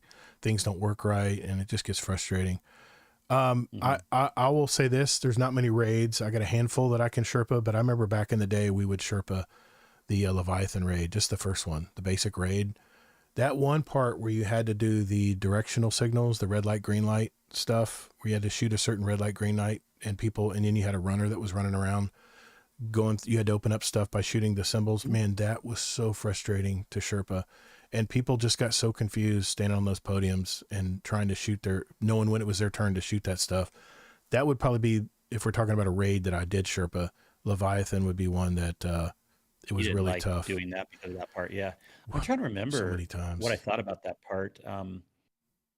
I think you're right where I don't know that I didn't like sherping that one, but I think you're right on that part. Like a lot of people couldn't really like understand that well, so it Yeah. kind of was hard to Dogs teach it. was tough too, because people got lost in there. So easily got lost in the fog, I guess, down there in the dog pen, and when they're trying to sit by their dog and shoot them all at the same time. I was a pain in the butt. People would be at the wrong Oh, dog. Wrong oh, dog. Come over here. Come over here. Oh, we're out of time. Yeah. yeah. Or I kind of another thing I don't like teaching, even though I can teach it perfectly fine, is getting through the gorgons in in um Fog. yeah. You Both know of us. why I don't Why? like teaching it? Why? Because no one listens to you. They still run off and do their own thing. Is there a secret chest over here somewhere? What are you doing over there? Reset. Yeah. I know. I get it. And there's so many misconceptions there too. Like Yeah. you should stick together. You don't have to stick together. If people know what they're doing, Mm-hmm. they can go ahead and do their own path. But then if they mess up, you kind of get pissed off because if they would have stuck with you, then you would have been fine. Yeah. So You have to reiterate it's so kind of many times, guys, butts on butts. Let's go. You got to stay as a group. You got to be close and run and run. Yeah. People don't realize. exactly. Yeah. I get it. Yeah. I get it. Let's go with one or two more here. Let's go with Oda Yukamura, which I haven't heard from him in a while. Hope he's doing okay. I know he's a student. He's trying to finish his studies. Question for the show. What's the most OP exotic weapon and why is it still sweet business? Seriously? I feel like we get this He's got to question be. often. He's got to be a Titan. He's got to be a Titan main. No, I don't think it's the most OP. In fact, it's Right now it's Queensbreaker. yeah, it's a Gatling gun that tells everyone in the Crucible, hey, come over here and shoot me, guys. Here, I'll rev it up for you so you know where I'm at. But that is a fun weapon, I have to admit. It's a trolley weapon, I guess. Have you had anybody bring that into a raid before? Remember back? I feel like way early on, like when it Okay. was newer, Right. a couple times, it was never really the option. But where it's better is in like in Strikes or Nightfalls when it was doing pretty good. But Yeah. Right. yeah, it's PvE. It's like why? I mean, it's fun, but it's like, and then what you said in PvP, it's just a troll thing, or Right. Yeah, I mean, I mean, I've had whole teams with those on being Titans with the see-through barricades. I've seen them do that. that could happen. It could be with almost any annoying. weapon, right? It could be annoying. All Telestros or all Rat or all Kings. Rat Kings. Get or those all- matches too. yeah. Or all what's the grenade launcher everybody has? It never runs out of ammo. The Lions. Yeah, I know what you meant. Yeah, you know what I'm talking about. Let's go with this Destiny question and we'll call it a night. It's from Oda again.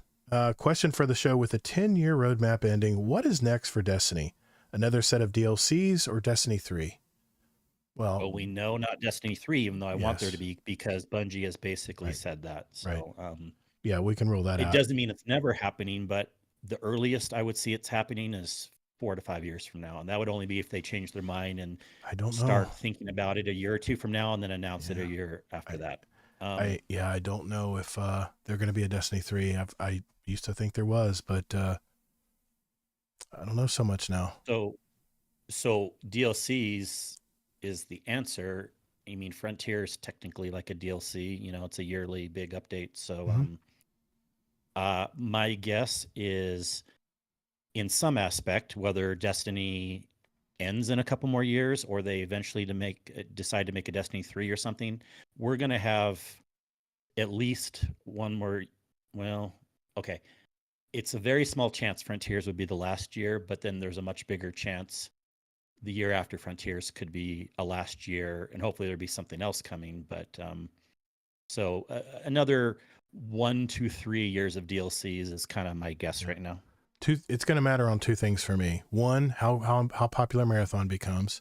If Marathon bombs, then I think a lot of people at Bungie that are working so hard on Marathon right now are probably either going to come back and, make sure they work on their flagship game, right, and make sure it's stronger. Or we'll get fired, or they'll let go. That's past. very possible. Yep. It's very possible. So it doesn't necessarily There's no guarantees. So Marathon being successful or not is going to have a big impact on the future of Destiny 2.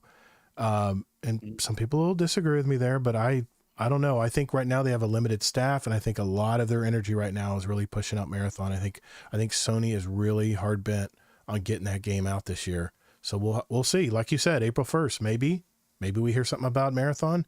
I know I'm still humming that damn song from the first teaser trailer they put out.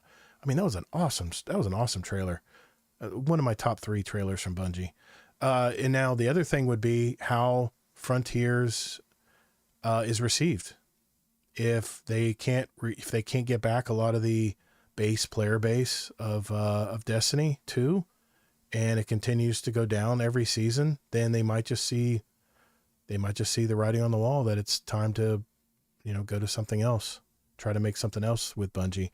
Those two things are going to be pivotal this year to see what happens as far as what 2026 looks like.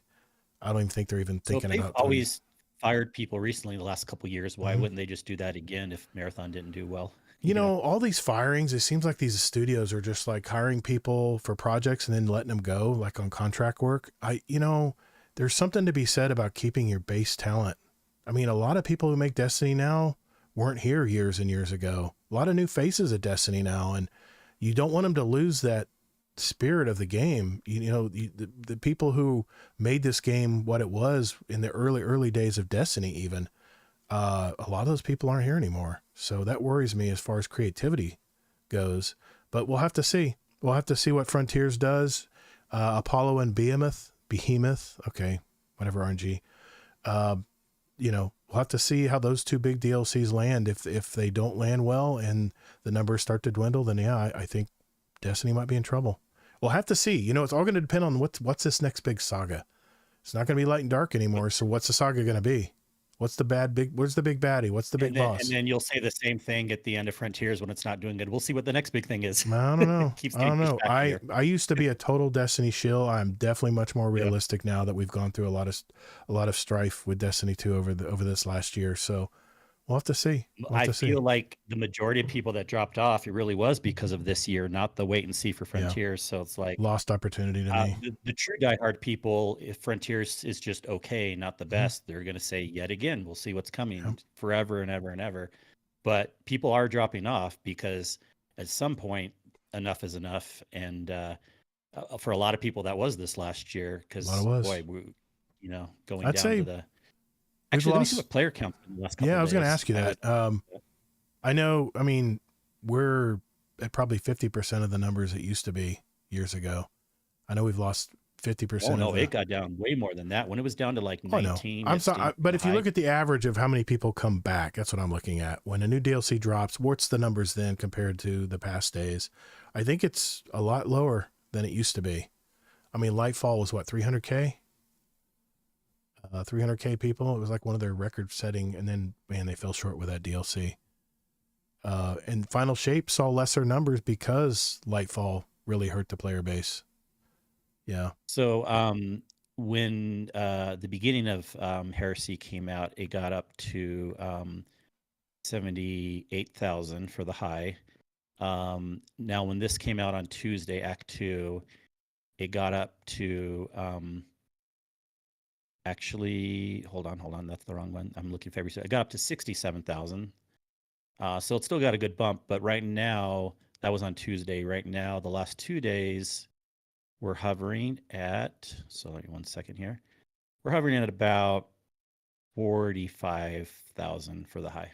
That's Steam. So yeah, that's for Steam. Yeah, that's always the numbers. So triple that number. We're at about 100K probably if you take all the consoles into account. That's still a lot But of it doesn't players, even man. matter the tripling or not. It's just Yeah. that I'm looking at the trends That's of like an like, index, like like an the highs and the index. lows. I Yeah. got you. Yep. Yeah.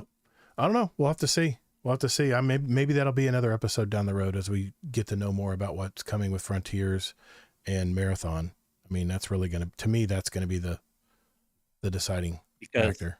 50,000 for the high the last couple of days, that's still lower than the lows were in 2021. The lows were 75,000. Those Yep. were the That's what I'm lows. saying. It's a smaller Yeah. player base that is coming back. I mean, you have to, Monster Hunter Wilds is going on right now. I've been seeing RNG play a ton of that. I mean, there's a lot of competition for games now, and the games have gotten better and better and better. Who knows, in 2014, I think Destiny was the hot shit. But it's not just because other games are good too. It's like a lot of people are getting bored of what's in Destiny. Could be. Burnout is a real thing. Absolutely. Yeah. I've had my moments of burnout where I just have to take a week off. Burnout for me. Burnout's like I play too much. It's boredom. It's just not enough interesting stuff going on. And like we've talked about, there's all kinds of different players who get different things out of the game. So yeah, I'm a little harder to bore because I like doing bounties. I like checking boxes and stuff where you want to explore more and you want more rich stuff to explore and look at. But you got to wonder though, if the majority of people have stepped away, are they more players like me or what? You know what I mean? Because Bungie will never know that. Bungie will never know that. They say they have I remember when but what can you assume though, since the numbers are still right now? It's almost like you have to assume that, because if there were players like you, wouldn't they still be playing? Yeah, I don't know. People have moved on. Here's the thing about gamers. We're very focused on our main game, our main squeeze. And when Destiny's not our main squeeze anymore, it has less pull on us. And you really, like I said, this is where I've come up with ideas like create more Bright Dust opportunities in the game, get people back into wanting to grind for those cosmetics and stuff other than whipping out the silver wallet, they can monetize this, but you got to be careful. You're going to cannibalize your own player base that's been loyal. I really think if they went to, there's so many things we talked about in the past. I'm not going to go down that rabbit hole again, but there's things they can do to bring people back, and either they don't have the manpower or they just don't want to do it. So I'm going on year 11 of Destiny. So I'm still here. We'll have to just see. It's the perpetual question, it seems. So, okay. Yeah. What can get back the majority of people? What do they have to do to get all those people back? What was it about Destiny 1 that got people so hooked? You got to go back to those moments. And it was new. There was lots to do. Destiny, I was just going to say Destiny 1's probably not a good example because it was the newest thing on the block. Destiny 2, what was it that got people when Rolk, or not Rolk? Yeah, was it? No, not Rolk. When the big Cabal dude kicked us off the ship and we lost all of our light. We need to have a moment like that again. We seriously need to have that moment. Lots to do. Yeah, we're starting from scratch. We got to build our arsenal back up again. That's what we need, guys. That's exactly. what we need. Destiny 3. I give up. Okay. And maybe JD Kent mentioned, he says maybe they're going to pull a Rainbow Six and Frontiers will be Destiny 3. They're just not telling us it's Destiny 3. Gaul, thank you, 99 Cap. Yeah, Gaul, when Gaul kicks you off. It can only be a Destiny 3 if it's new. They can't call something Destiny 3 and if it's not new.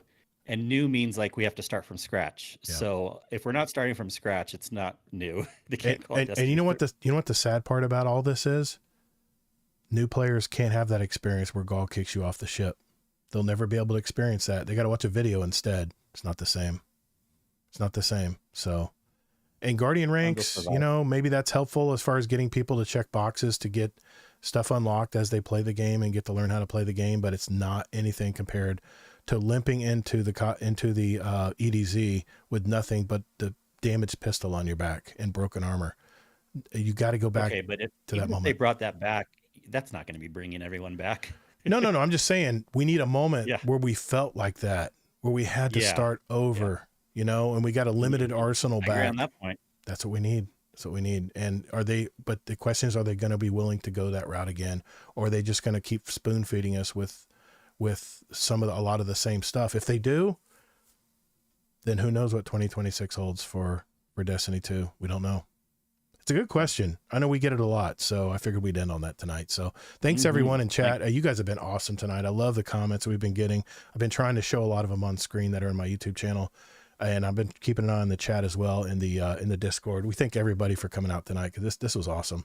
I just love interacting with you guys. I don't get to do that.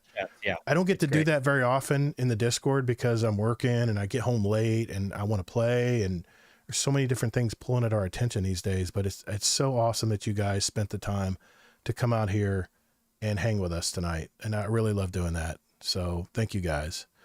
Well, that is it, Kingsley. That's our show. I don't think there's anything else we need to talk about.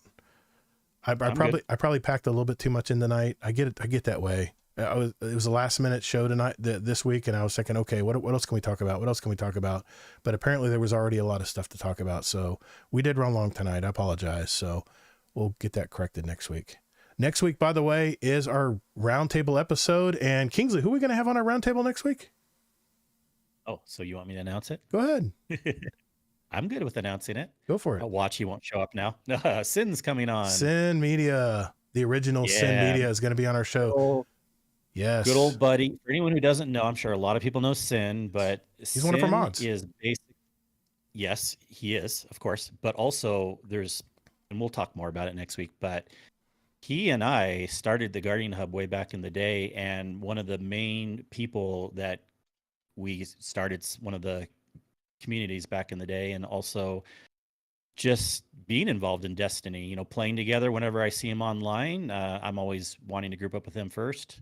All right, Gator, you're first and a half. I love grouping up with you also. I get it, man. He's your OG. I get it, man. I understand. Exactly. So, I got no ill will. Mm-hmm. I actually, Sin popped in the chat one night and I said, man, I miss this. I miss Sin. And he's always so much fun to talk to on the show. So he'll be bringing a topic next week. Fun attitude having on. So that'll be good.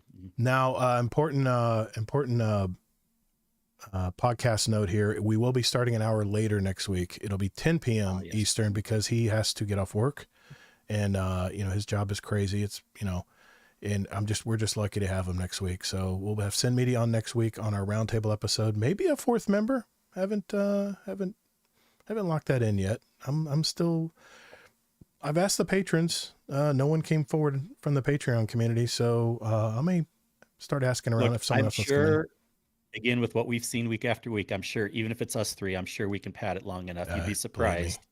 I can always add. You don't need a fourth.